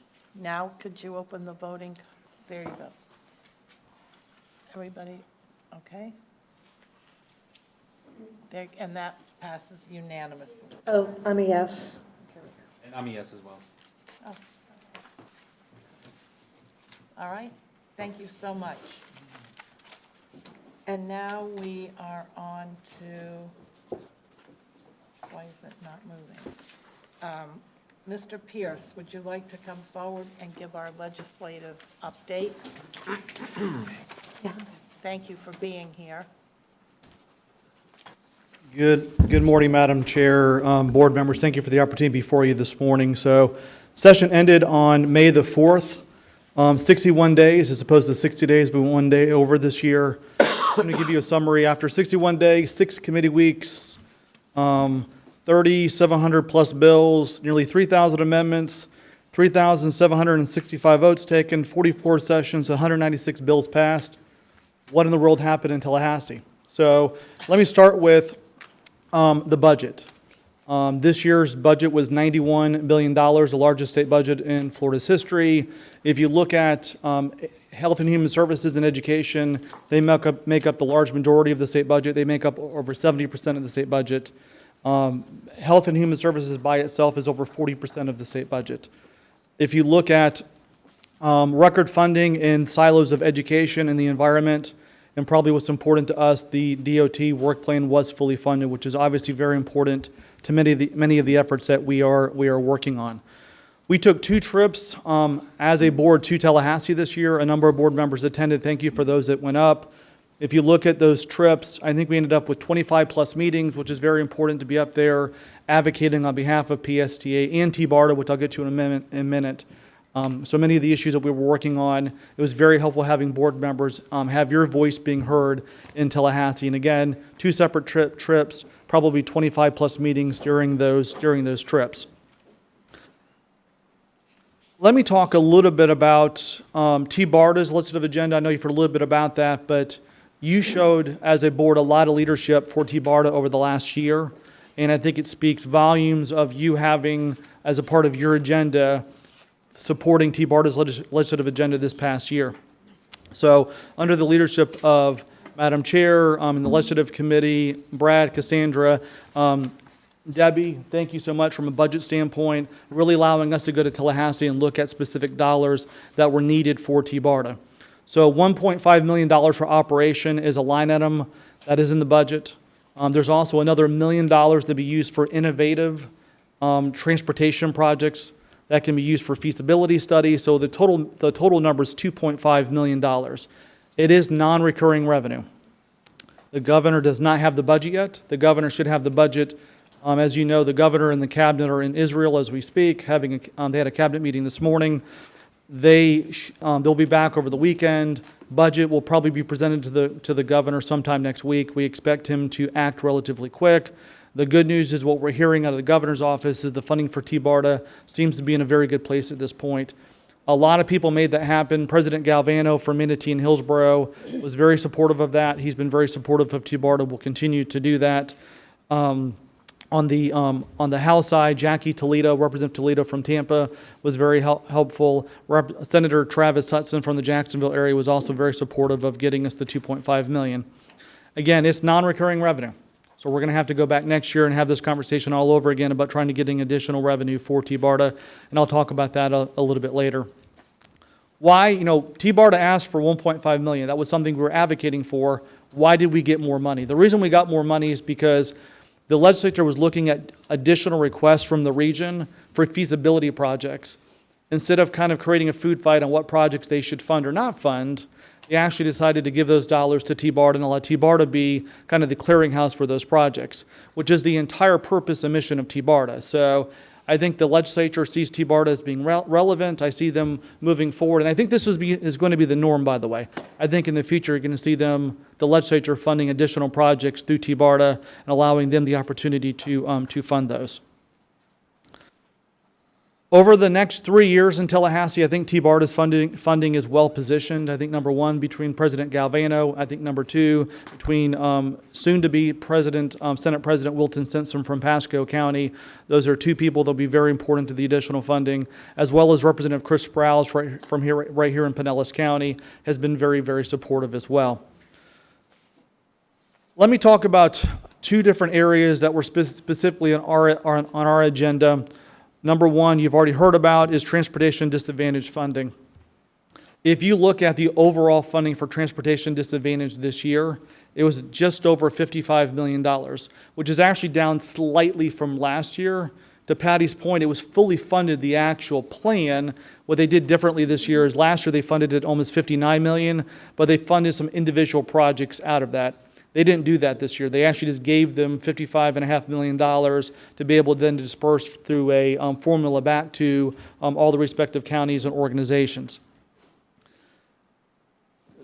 The formula did change, however. So the last couple of years, there's been proviso in the budget that was good for Pinellas County. This year, the legislature decided to go a different direction. So on the handout that I gave you, it talks in there, Pinellas County's allocation went down about $190,000. We're already working on making sure that next year we look at that allocation, look at the formula to ensure that we try to get back to the funding level we were once before.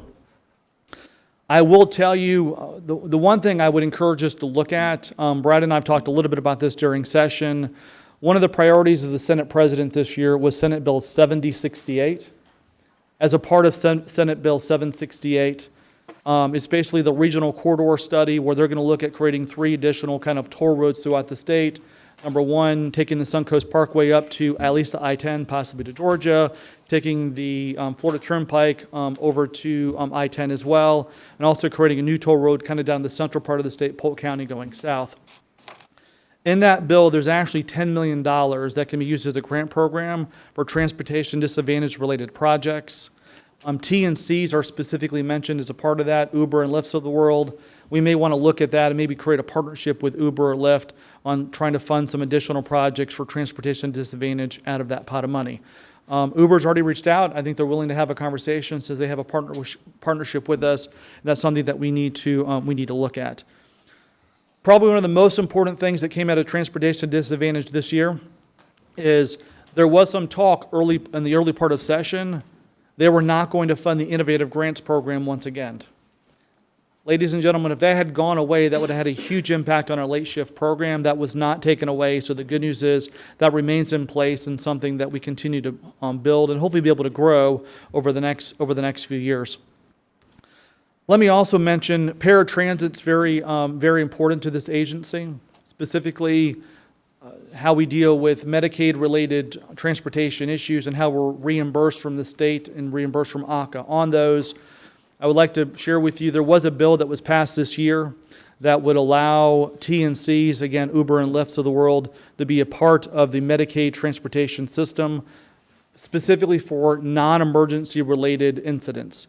So it can't take them to the hospital, but if it's trying to transport a patient from their home to just a primary care appointment, now under the bill that passed this year and will be signed by the governor, it would allow TNCs to be an approved vendor. Doesn't change the brokerage model, it doesn't change anything. It just allows TNCs now to qualify to be reimbursed by Medicaid for non-emergency trips. I think that will be something that will be very beneficial to PSTA moving forward and something we can probably expand our partnership with Uber and Lyfts of the world. Senator Brandis was a sponsor of that and Representative Perez out of Miami. We need to thank them for their leadership on that. Let me talk briefly, I'm talking about what happened in Tallahassee during the 2019 session. 2020 is already upon us. 2020 session starts early since it's an election year, so session will start in January. Because of that, committee weeks will start in September. You have one committee week in September, 2 in October, 2 in November, 1 in December. Because of that, we need to start thinking about our legislative agenda moving forward pretty quick. So with committee week starting in September, session starts on January the 14th. Our legislative agenda for 2020 needs to start now. Specifically, obviously, I'm assuming we'd want to support T-BARTA again. I think that's a conversation that the legislative committee will start having in June. We also need to look at transportation disadvantage funding, as well as some of the other transportation, specifically some of the innovative transportation projects that may be funded in the region from T-BARTA, and more importantly, how do we kind of plug into some of those plans. We also need to make sure that we'll continue to watch the 41-mile BRT project that's in right now PD&E through T-BARTA. $5 million was allocated last year. That $5 million is in the process of being allocated through PD&E. The contract was awarded within the last couple of months. That PD&E process will be a 18-month to 24-month process. Once that PD&E is completed at that point, it will end up in the DOT work plan. You can't put in the work plan until we know exactly what we're building, when we're going to build it, what the phases look like. Is there a dedicated lane, not a dedicated lane for portions of the BRT? So there's some major decisions that need to be made over the next 18 to 24 months on that. From a timeline standpoint, and I've talked to Commissioner Long about this, is we need to have our legislative agenda probably completed by our September board meeting, for we're prepared to have trips, at least one trip during the committee weeks in October or November, and I would encourage us to do one additional trip in the early part of session in January as well. And again, for those of you that went to Tallahassee this year, thank you very much. It's very helpful having your voice along our voice in Tallahassee, advocating on behalf of PSTA and T-BARTA. So I'll stop there. We did provide a handout to you. It's a three-page handout that kind of walks you through our agenda, some of the major policy issues that happened in Tallahassee, as well as some other related transportation bills I thought that you would be interested as board members. I'll stop there and be glad to answer any questions that you all may have. Excellent summary, Ron, and very, very thorough. Any questions from, okay, Commissioner Schulman? Thank you, Chair Long. I have a question about the non-emergency medical transport. It was under my impression, and it may be incorrect, that our reimbursement through the brokerage process was not full and not complete based on the rides that we're providing through the Medicaid system. One, is that true? And two, does this bill address any of those payments? It does not address those issues, and I'll let Brad kind of address. We are having some issues with regards to reimbursements and some of the payments. It doesn't address that at all. The only thing that Bill did this year in Tallahassee would allow T&Cs to be an eligible reimbursement. So for example, if we're working with any of our partners and they're using T&Cs as as transport now for non-emergency related appointments, they would be able to be reimbursed by Medicaid. It doesn't address any of our issues relating to reimbursements or anything. We have talked to ACA, so that's one thing. We actually had a meeting with ACA that was canceled. I think we're going to get rescheduled with Brad to talk about a better partnership there, and also to make sure from a reimbursement standpoint, how does transportation to disadvantaged work better to ensure that appointments are being made, and more importantly, people are showing up, and we're not being called ultimately at the last minute to transport people and not getting reimbursed. Brad? Yeah, I think that kind of summarizes it. Essentially, there are two different systems throughout the state and in Pinellas County for non-emergency medical transportation. If you are Medicaid eligible, you have the right to a free ride to and from qualified medical appointments. That system, controlled by the ACA and the state, has been providing very poor service using taxi cabs mostly. Now, the bill that Senator Brandis and that Ron just talked about, that the legislature passed and the governor signed, now I think will help that system by allowing Uber and Lyft to provide some of those rides. Completely separate from the other system called DART that we pay for and provide and through Care Ride, whose representatives are back there. Because the Medicaid system has been so poor, we've seen large numbers of Medicaid eligible recipients taking trips on DART to and from the doctor that they should have been able to get paid for by Medicaid, but instead PSTA's budget and Care Ride is providing. And so I think Ron's correct. They're two separate things, but I think the net effect will be a slight positive once the Uber and Lyft rides start happening, because that'll just, give some relief, give some better service on their side, and hopefully we'll see fewer and fewer folks resigning themselves to taking DART. Thank you, Commissioner. Thank you, Brad.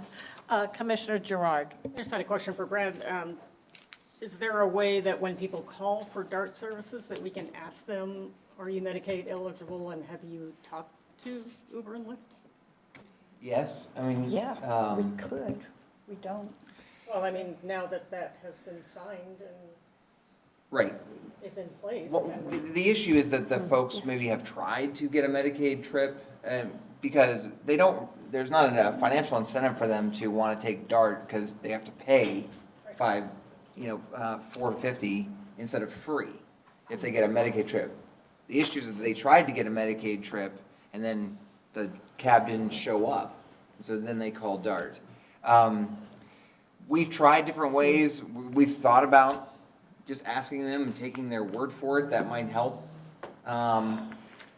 We partnered with the State Transit Association to try to see if we would be allowed to have a database of, say, Pinellas County Medicaid eligible recipients, so that when we typed you in and said, oh, Brad, you need a ride, oh, I see you're Medicaid eligible and this is a trip to the doctor, you could get this by Medicaid.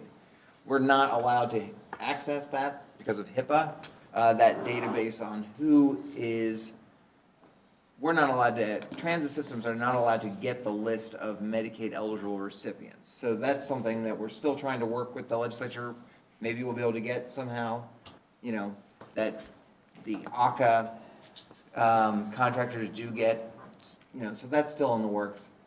But we're thinking about just simply doing whatever we can do just to try to educate the customers and try to mitigate it as much as we possibly can. Madam Chair, I would add that to the Commissioner's question too. I think you're going to see Uber and Lyft really do a marketing effort. This has been very big in other states for Uber and Lyft. Uber is launching a program called Uber Health, which this kind of fits into. Lyft has a similar program that's been very successful across the country. So I think you're going to see them begin kind of on their own as well, kind of identifying individuals that may qualify and kind of marketing to them that this is an option for them as well. Thank you. And Commissioner Johnson. Thank you, Madam Chair. Commissioner Gerard, I know that on this board that you have done a lot of work, social work, in the past years. It is so much easier for the assisted living facility to pick up the phone and call DART and send 6 people at one time to wherever they want to go for free. Nursing homes abuse this every single day. So I think one of the solutions that we might have locally is to start training those people. I have, as a guardian, I've called several of them and they say, well, we didn't know that Medicaid would do that. We thought that DART was Medicaid. So, it's a little stab in the dark, but at least it's a start. Hopefully, our staff can educate their staff. Thank you. Thank you, Commissioner. Anyone, Commissioner Cox? Oh, it went off. Mr. Pierce explained that very well, Commissioner Gerard, that once this launches, number one, and becomes known to the public, that they don't have to pay for a trip, because DART, a round trip is $9. If you're on dialysis, that's $27 a week, which is a lot of money to anyone. So what we have to look forward to is that it will launch effectively with the Uber and Lyft, and it will actually give people that need this transportation in a timely way, and it'll relieve our DART ambulatories, which will help our finances. There's a number of things that are good about this that don't hurt PSD, actually helps PSD. Thank you very much. Anyone else? Anybody else? Thank you so much, Ron. Please don't leave, because I have an update to give to the board, and I would like to make sure that you hear it as well. Yes, ma'am. Thank you, Madam Chair. Thank you, board You're members. welcome. All right, board members, as I think you know, now why did he leave? Is he coming back? Okay, yeah. As I think you know, Doyle is always listening to our PSTA meetings. And as a result of the public testimony given by the bus operators, et cetera, Rick, I'm glad you're still here. He has spoken with Harry Glenn, our federal advocate, about this HR 1139. Our Steve Palmer has actually talked with Representative Napolitano on this and has a great relationship with him and their office.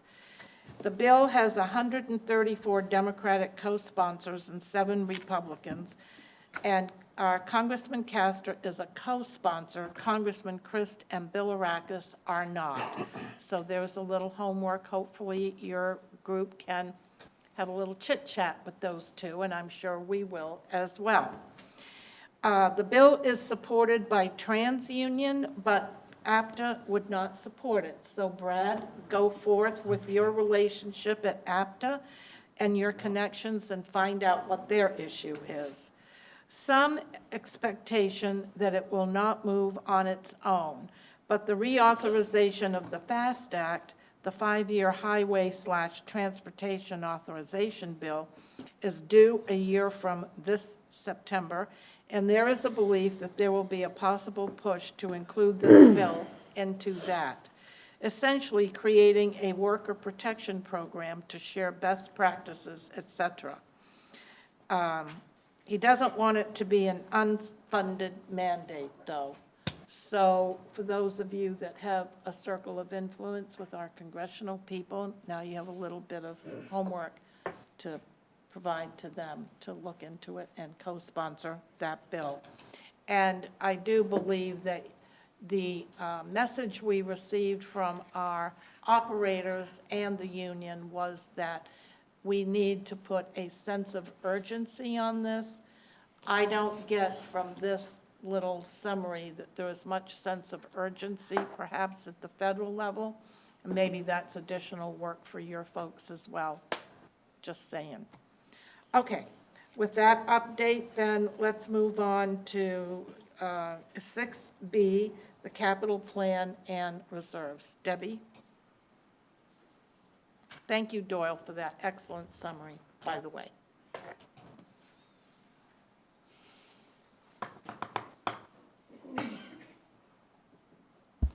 Well, good morning again, everyone. Morning. Make sure everything's on. As we've talked about over the last number of months, we've been talking about operations and our projected operating deficits. We've also discussed how PSTA does not have sufficient revenue sources for both operations and capital. At last month's board meeting, we had 3 takeaways. One is the board voted to maintain our service here in Pinellas County. 2, that we would be able to use our capital reserves to sustain those operations. And 3, that the board would support new revenue sources to help us bridge these deficits as long-term solutions are determined. As we look towards the end of this fiscal year, our forecast is we would have about $23 million in capital reserves. About $8.5 million of that will be going to operations over the next 3 years, and about $14.5 million to capital. Now, some of you have seen this chart before, and some of you have not. What this chart represents, each bar represents our operating needs. So if you take a look at fiscal 19, it says $81 million. That is our operating budget for this year. The colors represent our funding sources. Green represents our normal revenues that come in and what we can afford to operate given what we have. The yellow, a little bit of caution with yellow, means that we're taking money from our reserves to meet operations. When you see the red out in 2022, that means we've run out of all reserves and we have to look again at what we can do to reduce service. That's at about 15 times what we had just proposed. And I think it's important as we talk about our revenue sources to put it in perspective. On this chart, PSTA is at the bottom of the list. Good news is we're one of the lowest funded in the country, but we are also the lowest funded in operations. As we welcome Mr. Saraki, Vice Mayor Saraki, to the board, I want to point out to you about 7 lines down is Buffalo, New York. And Mr. Saraki is from Buffalo, my hometown. And Buffalo has the same size metropolitan service area as Pinellas County. What's interesting is they get twice as much funding, and they also have twice as many rides. Now, they get quite a bit of local sources.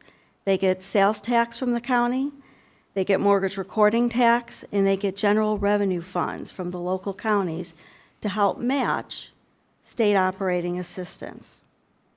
So we are at the bottom here, and what's interesting is we're also then at the bottom when we're taking a look at the investment per passenger for capital.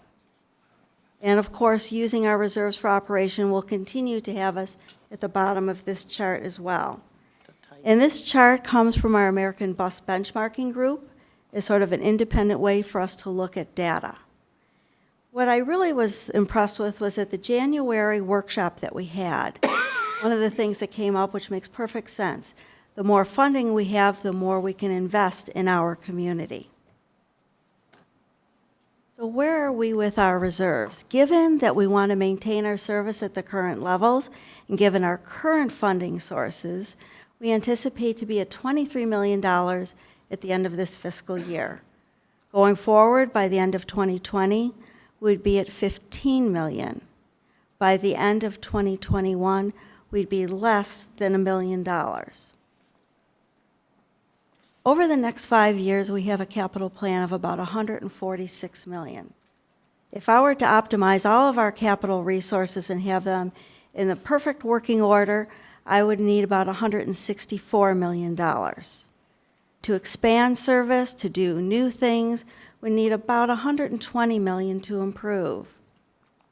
However, I really don't want to talk about improvements when we're talking about sustainability.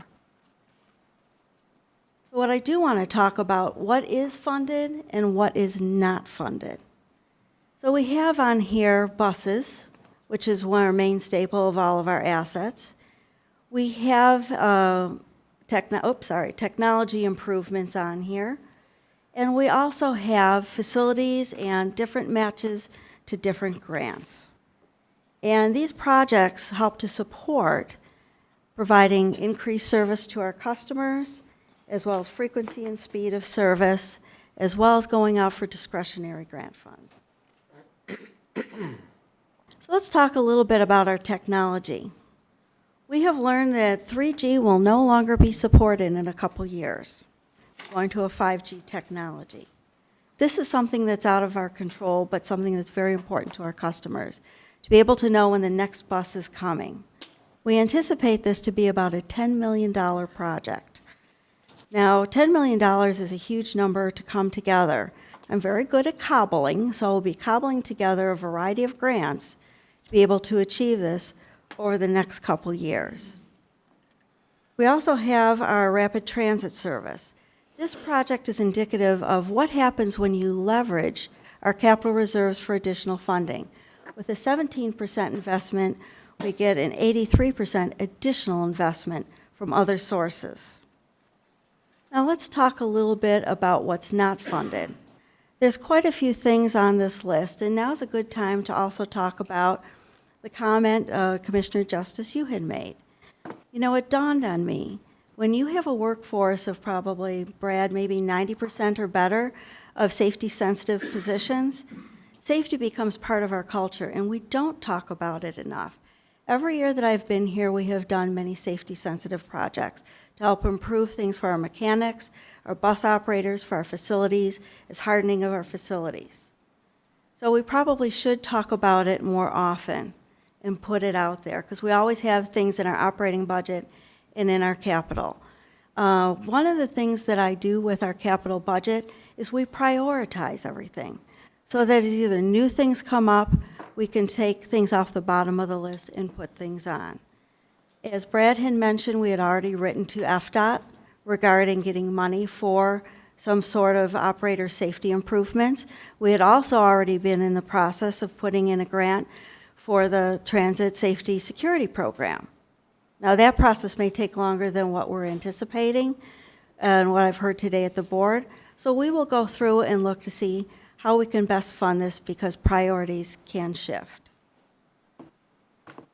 One of the things that's on this long laundry list, which I'm sure is not complete of things we would like to do, is important to me, and that's maintaining our state of good repair. So what does that mean? The FTA required all transit authorities in the whole country to take a look and put together a transit asset management plan.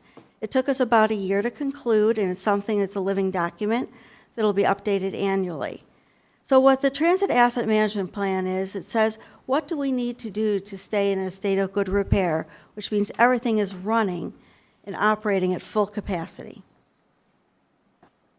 One of the things that is not funded right now, and I don't have a funding source for, is our electric infrastructure for our facility here.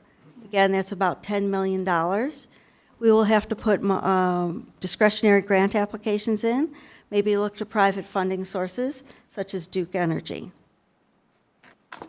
We have our Clearwater Transit Station, and this is in the design phase, and design will be completed in 2020. If we will, again, we'll have to put in for discretionary grants if we are to build this, and that would require some capital reserves. So matching funds are very important when we talk about adding in. Again, you can leverage quite a bit of money with a little bit. You can have an investment as little as 10%. That would get you a 90% federal investment, or maybe as high as 50-50. So I think there's going to be many opportunities for local partnerships within our region. So what can we do? Well, we can look to our MPO to make sure that they prioritize public transportation. And we can also look to other matching sources of funds, such as the county-controlled capital funds and various cities which currently help to participate in our capital plan. So that is, in conclusion, this is what I'm working with right now, is knowing that we have to maintain our service, that we'll be using our reserves for operations, and I am so appreciative of what I heard earlier today. So thankful that the county is coming together with the MPO and PSTA to do another workshop in July. And that way it'll help me go through the final phases of our budget, which will be presented for the first time next month, and then finally in September with our public hearings. So I would appreciate any comments or questions. Members? Commissioner Justice? Thank you, Madam Chair. First question is probably for you. Do we have a date set for that July? Yes, July 18th. Place to be announced. Okay. And then, as we're talking about when we're doing the capital decisions and we're out for procurement, we're out for buses, and I'm not trying to belabor the point, but when we look at buses and we look at standardized equipment, maybe this is not you, maybe for Mr. Lukasik, but you have options on those buses. You have options for the fare card system. You have options for the seats. You have options. Is there an option to have, pre-installed safety shield type thing versus adding it later and all those kind of things? I know. And what does it add to the cost of the initial versus adding it later? And those, as we're looking at our capital plan, that would be kind of something that would be of interest to me. Yes, you can actually have that put on the bus during the manufacturing of it. So I think it's going to be very important for our bus operators to really give us in the procurement department what it is, input into what it is that we'll be procuring. Thank you. And to that point, Debbie, I also would appreciate it if those of you who are sitting here today, if you have additional suggestions for potential security options on the bus, please feel free to email Brad or email Debbie and let those decisions, those recommendations be known so they can be explored before we have to take a vote on these things, okay? And then just one more question. Yeah. We talked about Buffalo, and we talk about comparisons of funding a lot, about who's funding what at what levels. And I just want to make sure that we're comparing apples to apples as far as, for example, Buffalo, is it a similar structure where they have a separate taxing authority, or is it all under the city or the county? Or I just want to make sure that we're talking apples to apples when we talk about Certainly. comparing They funding are- networks. They're an independent authority. They have no taxing capability whatsoever. So they get no ad valorem taxes, they have nothing like that. And what I'm talking about as far as what is going into, for the funding from the local funding, they also get local funding for their rail line, which I did not include in my discussion. Very good. Thank you. Well, I thank you, Commissioner Justice. I would be interested in knowing if you know, since they have no taxing authority, where do they get their funds? They get a lot of the funds from the New York State. From the where? New York State, from the DOT. They get a fair amount of funding for state operating assistance. And then that's probably a good piece of it. And then the other huge amount is from the local areas, primarily Erie County. They service multiple counties, but the biggest one is Erie County. Thank you. Okay. Anything else? Any more questions from our board members? Anybody? Concerns? Brad? Yeah. Let me just make a few comments. I think what, regarding specifically about the bus operator safety initiatives, I think Debbie's right that obviously every year we do fund in our operating plan and in our capital program different safety projects, to provide additional safety for for all of our employees, bus operators, mechanics, whatever. To Commissioner Justice's point, I do not think it's accurate to describe that these barriers are a standard piece of equipment. There's a study that we've been following that looked at ways in which to make bus operators safer. That was completed in 2011, and in 2011 there was only 2 transit systems that had any, and I don't think any of them had it on all their vehicles.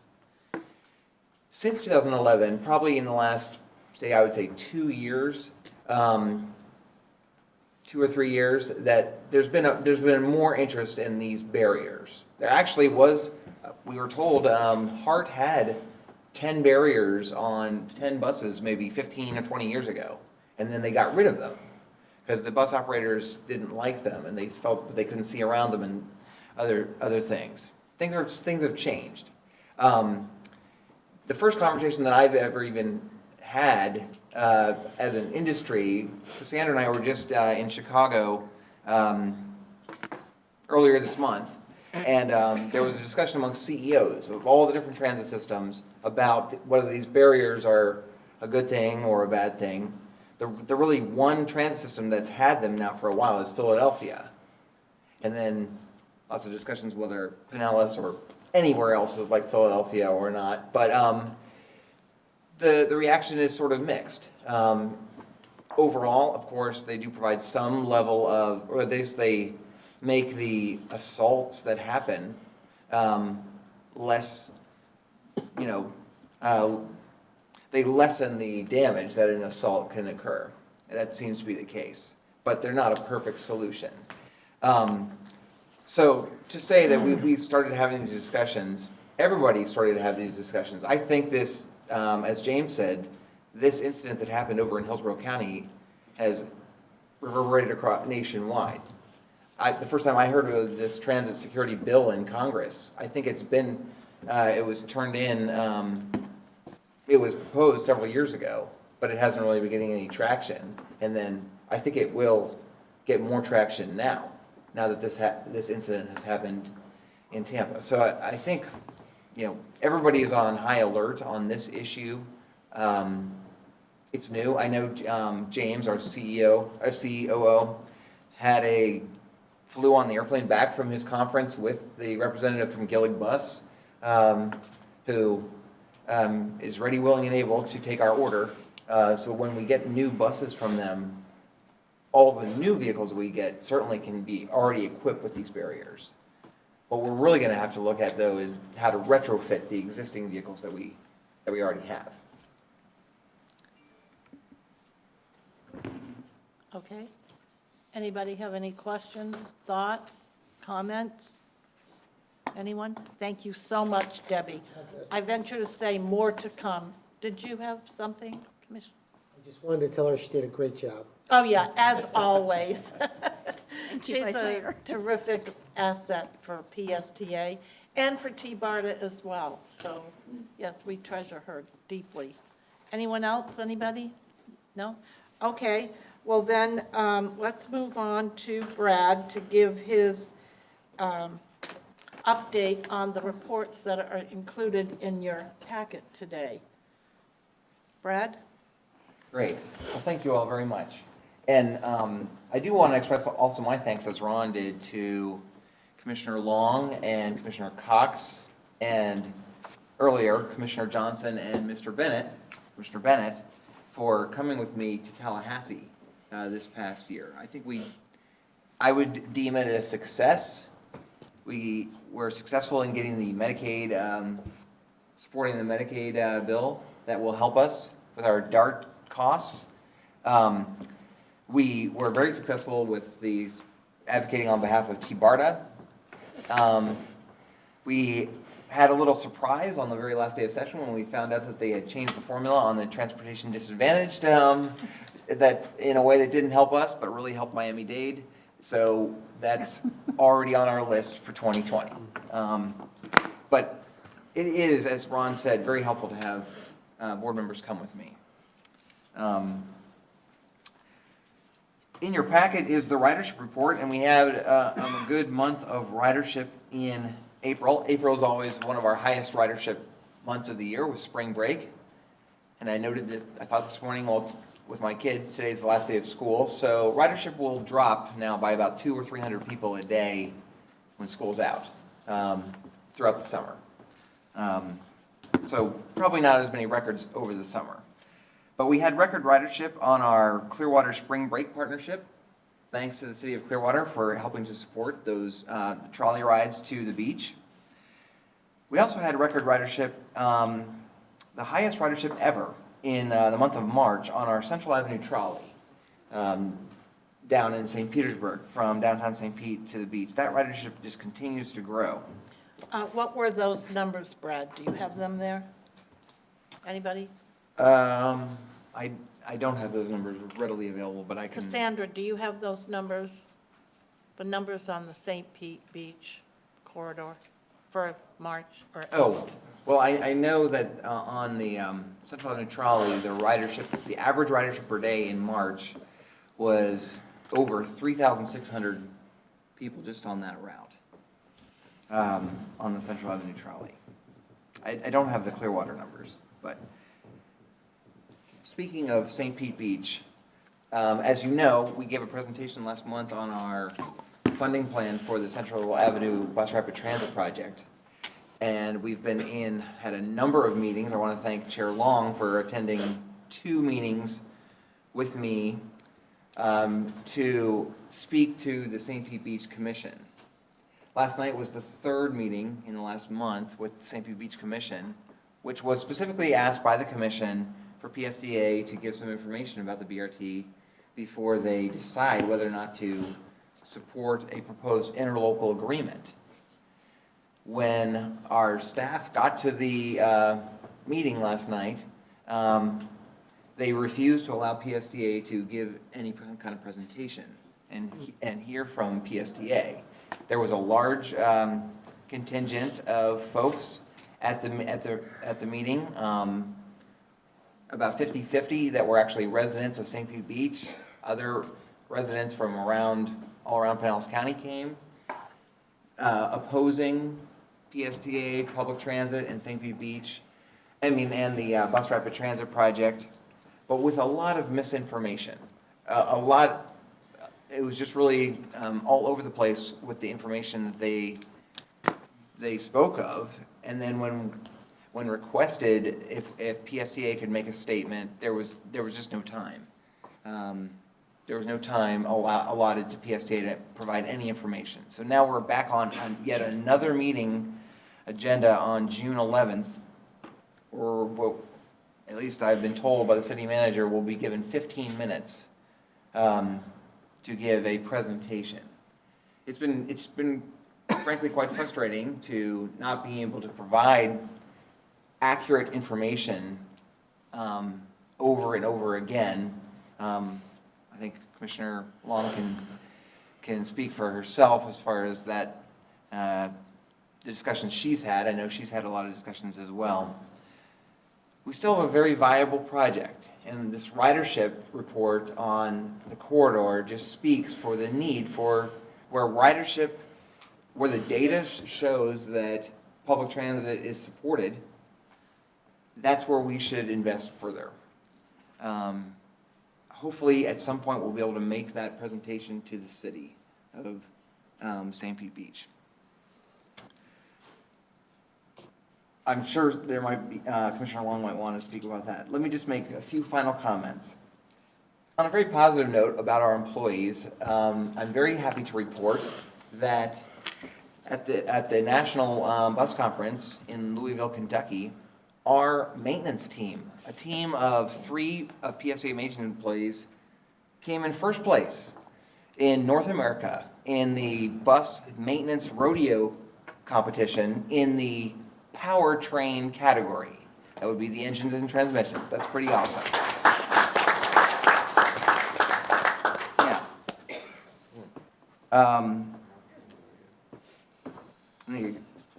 To the extent that our buses are getting older, or we're maybe going to have to defer buses or something like that, all the more that we need a record award-winning maintenance team to keep our buses working here. PSTA did receive, I'm very pleased to report, $100,000 in a federal competitive grant for veteran service using our MOD Sandbox program that's using basically a number of different providers, wheelchair accessible services, Lyft, taxi, specifically to provide additional trips, essentially door-to-door trips, including to the VA hospital. So that was very positive news. And last but not least, PSTA was invited to join a new autonomous vehicle consortium of about 10 different transit systems across the country. And we're thankful for Florida DOT support to participate in the consortium. The idea of the consortium is that autonomous vehicles are coming, and if transit systems can get together and conduct training and then procurements together, we can have a stronger voice and hopefully lower prices on these vehicles. Right now, as you've probably read, in the autonomous world, it's sort of a wild west of everybody's trying to come up with something new and different. And this is sort of an idea that, well, can the transit systems kind of get together and at least be at the forefront of telling the industry what we need as they start looking at these new technologies. So I think that's a pretty exciting thing. At your places is a little card about our parade, riding in the St. Pete Pride Parade on June 22nd. If you're interested in walking with the PSTA bus and me and PSTA employees, let Alyssa right there know, and you'll get a t-shirt. And she can tell you the details on that. That concludes my report. Thank you so much, Brad. And members, just if I could have your attention here for a few more minutes. We are well within our time frame, in spite of all of the things that we've dealt with this morning. And I would like your indulgence to just get back to the issue about St. Pete Beach. It's been a bit of a tough meeting, and I find myself sitting here struggling a bit to make sure that my words are thoughtful, respectful, and all-encompassing. With that said, I have had the opportunity to go down to St. Pete Beach and attend 2 of their city council meetings. The reason I felt compelled to go was because as chair, I felt a responsibility to hear firsthand the concerns, the questions, the dialogue going back and forth, so that I would be better informed to make a decision.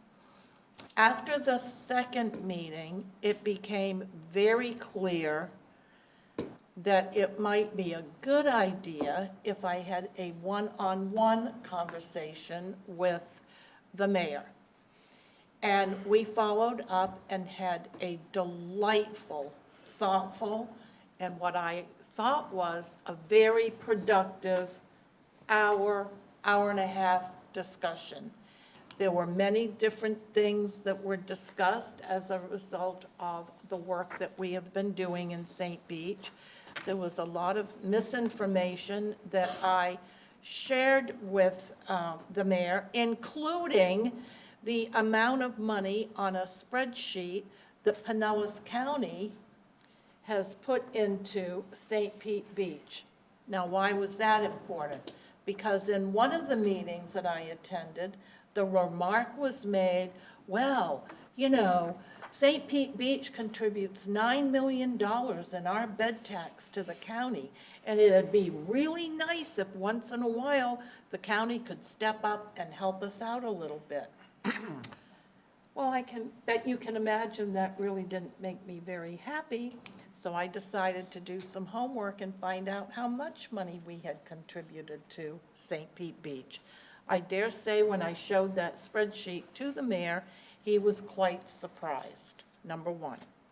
Number two, I would like to remind you that PSTA has been dealing with this issue of St. Pete Beach for a decade or more. Let that sink in. A decade or more. In the last 2 years, Brad did a little analysis for me because I was anxious to know truly how many efforts we have made in St. Pete Beach to inform and to give information about our ridership, our intentions, what we were going to do, how hard we wanted to be able to be good partners with St. Pete Beach. Because at those 2 meetings I attended, I heard great concerns about. We've asked for the numbers. We've begged for the numbers. We never get the numbers. Okay, Brad did his analysis for me.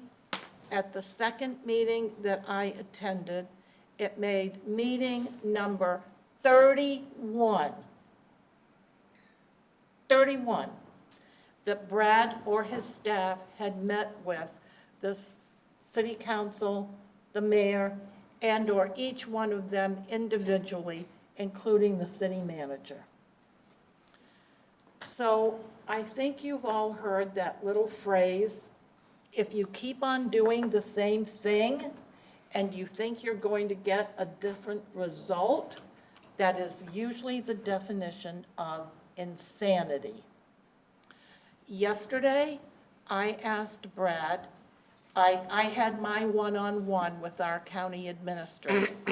I asked our county administrator if he would be kind enough to work with Brad and our county staff to see if there might be a way that PSTA could work with Pinellas County government to provide a solution for St. Pete Beach, because the biggest issue that is surfacing is once you go down Gulf Boulevard past the resorts, where do you turn the bus around to come back north?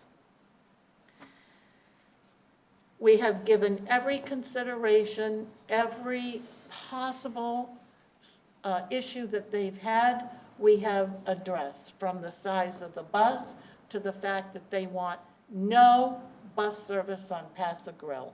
None. We have complied with all of that. My ask of you today is that you please help give some direction to Brad and the staff about how you would like to see PSTA move forward. At the end of the day, clearly, the Gulf Boulevard is a state road, not a municipal road. And the businesses on St. Pete Beach support this effort because it allows them to hire citizens from the other parts of the county to go from downtown St. Pete out to St. Pete Beach. And the biggest thing is it allows the residents of St. Pete Beach to utilize the public service to go down to the museums, the restaurants, and the sporting events being held in downtown St. Pete. So there's, a two-way street here. It's unfortunate that the city council has not been able to see the positive parts of bringing service to the city of St. Pete Beach. And I may also remind you, you all know that they are not part of our ad valorem tax initiative. So I'm going to start talking now, and I'd like to ask each one of you what your thoughts are. Commissioner Driscoll. Please put your mic on. I'm sorry. Thank you. And thank you for the update and for giving us some backstory on that. It's quite enlightening when you think about just how long we've had these challenges.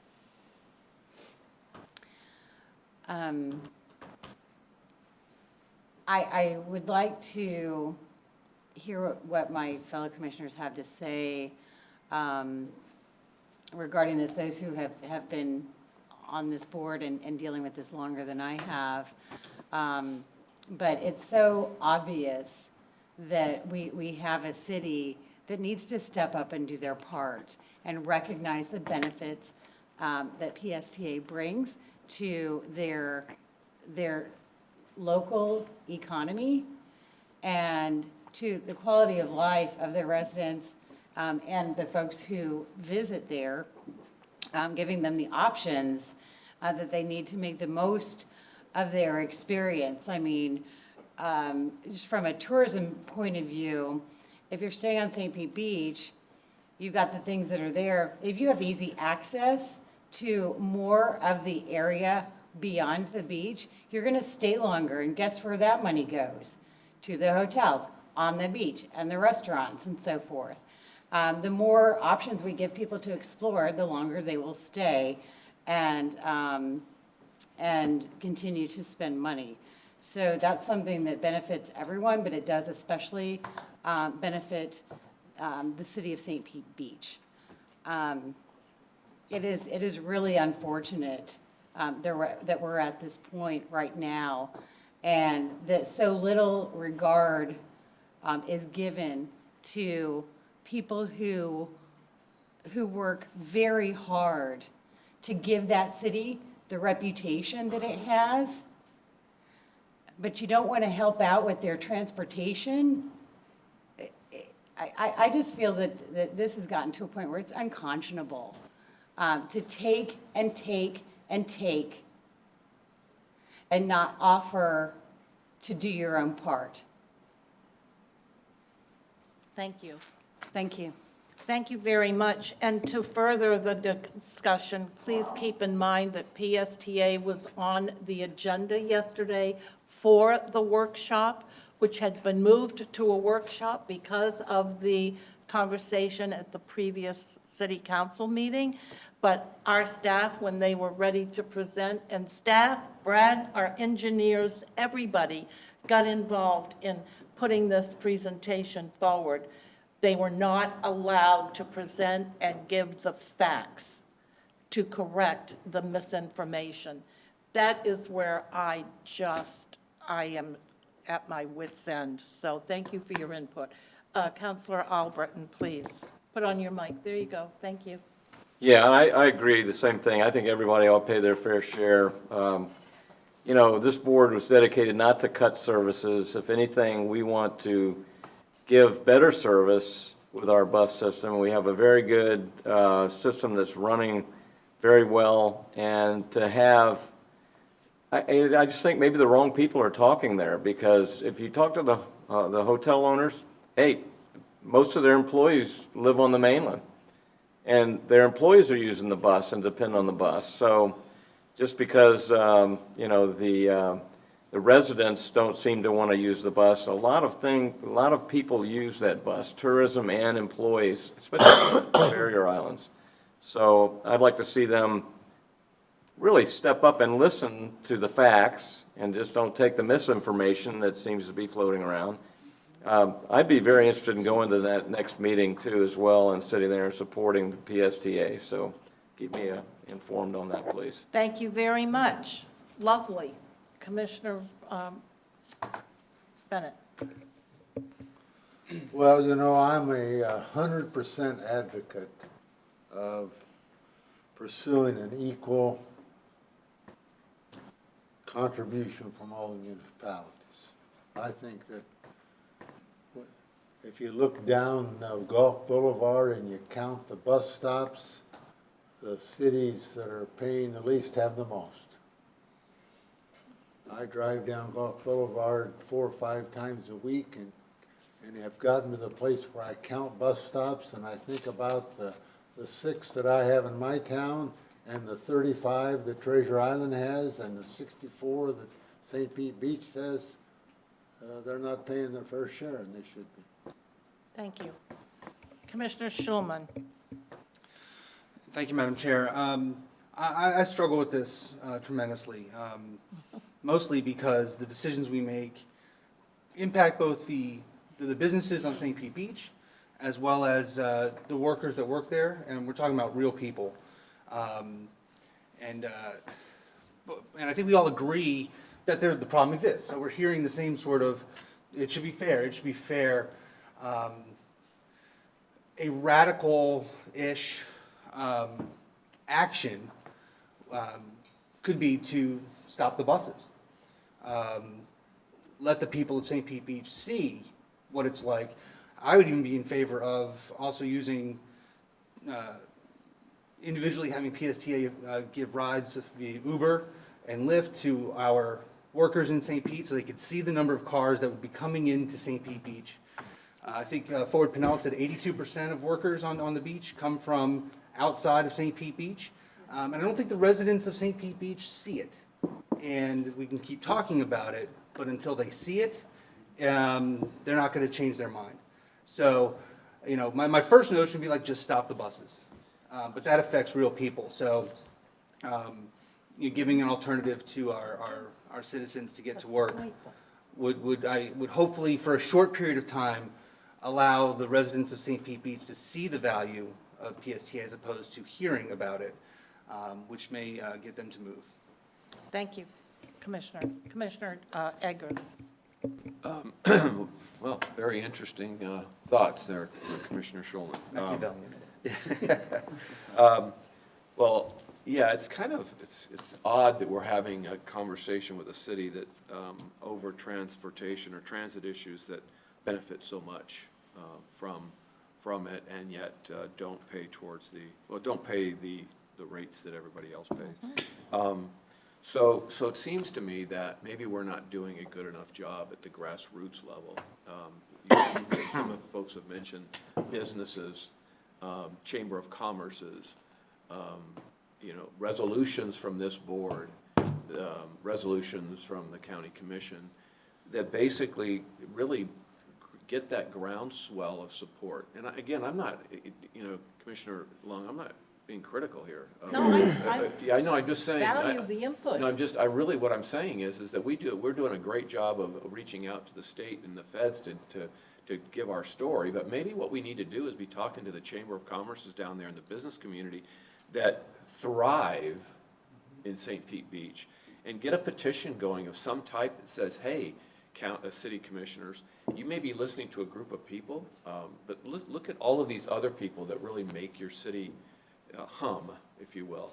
And so I think we need to do more of that. I think we need to tell the story in a resolution that says, look, there are parts of this county that don't get anywhere near the service that you do and are paying full boat. And there's value to it. We all pay full boat on education.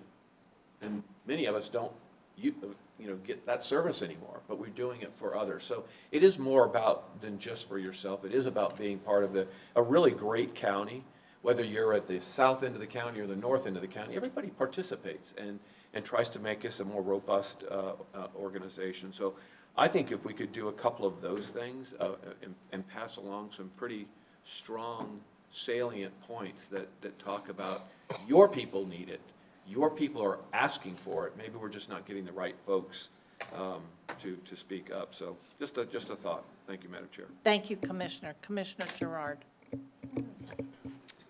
Don't know if I have anything very wise to say. I think that, as everybody has said, St. Pete Beach is getting the milk without having to buy the cow, if you will. We all know that, and I think we've talked before about making them purchase the cow. That's great. And maybe we need to continue talking about that. We've talked about it in reference to other referendums that we might want to put on the ballot, but I think this one is a no-brainer, and perhaps we need to go forward. Thank you, Commissioner. Commissioner Barkley. Thank you, Madam Chair. I like the ideas that several of my fellow commissioners have come up with. Brad and I have had several discussions about the fact that St. Pete Beach is unilaterally placing the BRT in jeopardy. And this is a serious issue. This is an issue that's really regional or even national in scope, because we're a testing ground for these types of transit operations. And it's extremely important that this project move forward. And the idea that people can literally, in St. Pete Beach, put their heads in the sand is just ludicrous. We have to have this move forward. The alternative that Brad and I have discussed is turning the BRT bus around at the dinner boats and not even going on to St. Pete Beach. Because if these guys don't want to participate, then they can't destroy the BRT project. I like the idea that was suggested where we curtail the service for a while so people can see what it is. I also would be willing to attend the future meetings with the St. Pete Beach folks, and I'd like to have Commissioner Bennett attend also, because he is their representative. I represent 6 small cities inland. He represents 6 or 8 cities on the beaches. So we have the opportunity to, I hope, impress upon these folks how critical it is, not only for their own well-being, but also for a project that is absolutely critical in terms of being successful. So I hope we can figure out a way to have these folks move forward. I find it very troublesome that we are in a situation where we can't even present our side of the story when other folks are presenting false or inaccurate information. Very So all those things are very, very important for us to pursue in order to keep the BRT project on track.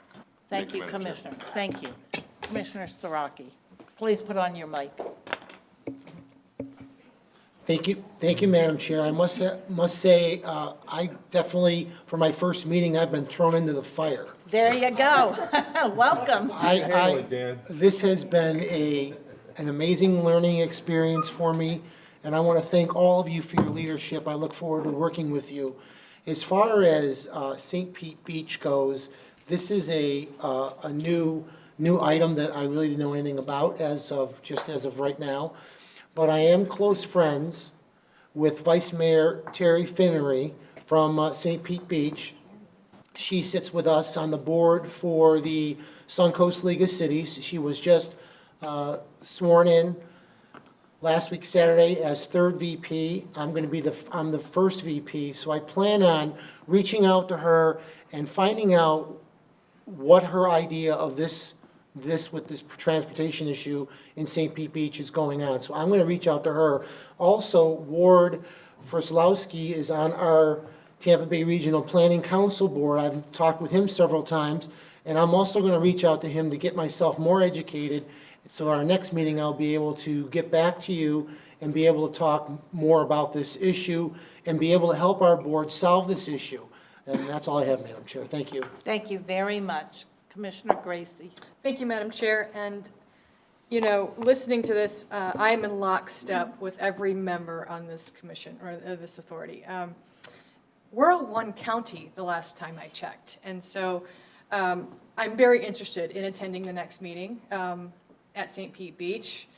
I loved the idea of showing them what it could look like, but that could hurt good actors and that could hurt members of our public. That's not, I think, what we're here for. But certainly looking at the efficiencies that city can gain and talking to, at the granular level, the chambers of commerce, the rotaries, the neighborhoods. Let's get in there and let's have those discussions because we all need to work on the same page. Well said. Thank you very much. Commissioner Cox? Thank you, Madam Chair. I see Route 90, it goes right down near my house, and I'm outside a lot. And it's very heavily traveled with the really trade winds folks would have on the Hawaiian shirts, and it's their lifeline to get back and forth to work. I would hope that we could, like, I don't remember who said it, but get a petition, get folks signed. We see how effective it is when we see it here. When people sign their names to something and say, we need this, we want to keep this. And what we're getting, I believe, from what I hear, is we're getting hijacked a lot in these meetings by a group that is listened to, and we need to get other voices in there and to oppose that, or not even necessarily oppose, but say the other side of the coin, and I know that also the trolley during spring break, I know that there has to be scheduling issues because there's gridlock on Loaf Boulevard. And so I know the PSTA puts every effort into provide good service out on the beaches. I'm kind of shocked to hear that Passett Grill wants to have nothing out there because that trolley ends at the Hurricane. My wife and I have ridden it, and we go out to have lunch. And it's not necessarily full when it starts, but as it moves out of there, it picks up people that are going to the beach. So everything being said, let's try to spin this to a positive way and try to get people on our side. And I liked what I heard down at that end. Excellent. Sorry, thank you. Thank you. Commissioner Justice? Thank you, Madam Chair. I think what might be helpful is, we do have Route 90, we do have the CAT that go up and down Gulf Boulevard. Perhaps as we're communicating with our neighbors out there, if we had a side-by-side sheet of what it looks like today and what it would look like tomorrow with the BRT, so that we can have an educated conversation with folks, so that they're understanding that this is not brand-new service necessarily. It's not like they don't have buses now. It's not like they don't have the trolley now. It's not like there's not service all the way out to the Hurricane and the Falklands now. So what would it look like today and tomorrow, or yesterday versus the BRT, so that we can have that educated conversation with folks to alleviate some of those fears? Because we've already, for better or worse, given into all their demands as far as the size of the bus, the timing, all those kind of things. So what are the differences between the BRT currently planned and what services exist there, so that we could have that kind of conversation? That would be my 2 cents. Commissioner Johnson. Thank you, Chairman. For the past 60-plus years, I was raised on St. Pete Beach. I rode the bus. Everyone in St. Pete Beach knew that the bus was coming or going, and we used it, and the people coming to work there used it. And so it's not a new thing. And we went to Paso Grill for 60-plus years. This is not anything new. And to make 31 attempts must tell you that the people in Paso Grill are saying, are you kidding me? They want money. I already have service.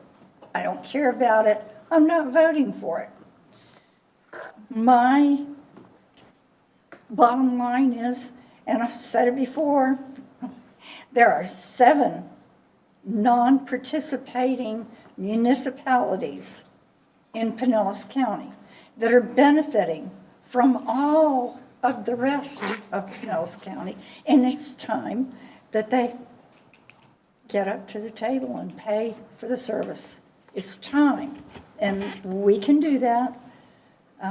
It's going to take some legislation and some work, but it's time. Thank you so much, Commissioner Rice. Thank you, Madam Chair.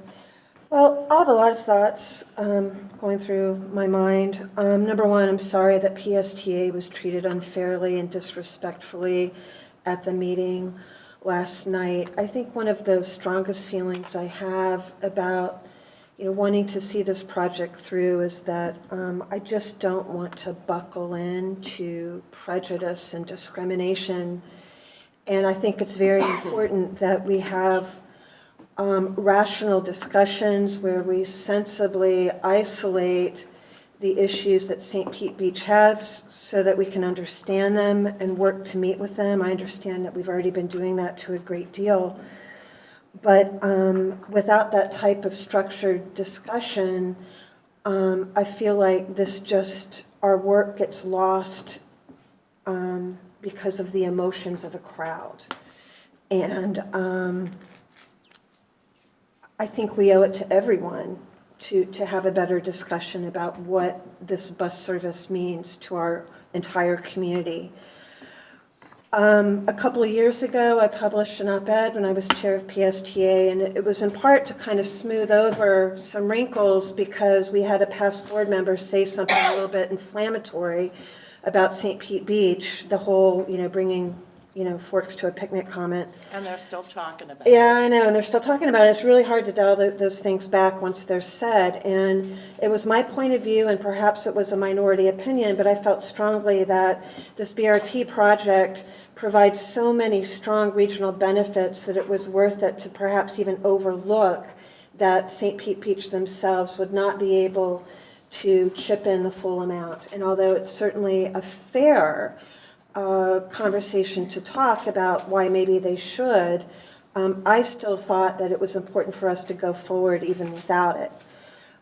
Just a couple of weeks ago in St. Pete, I was very disheartened that we had an affordable housing plan completely crumble because we didn't communicate the plans very well to a neighborhood, and it got completely shut down. And I just feel like there's the same type of reactionary fervor that we're seeing in St. Pete Beach.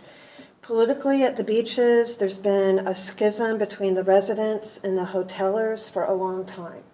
It's been a deep fault line. PSTA is not going to fix it. And I think we need to be respectful and understanding of what those fault lines are.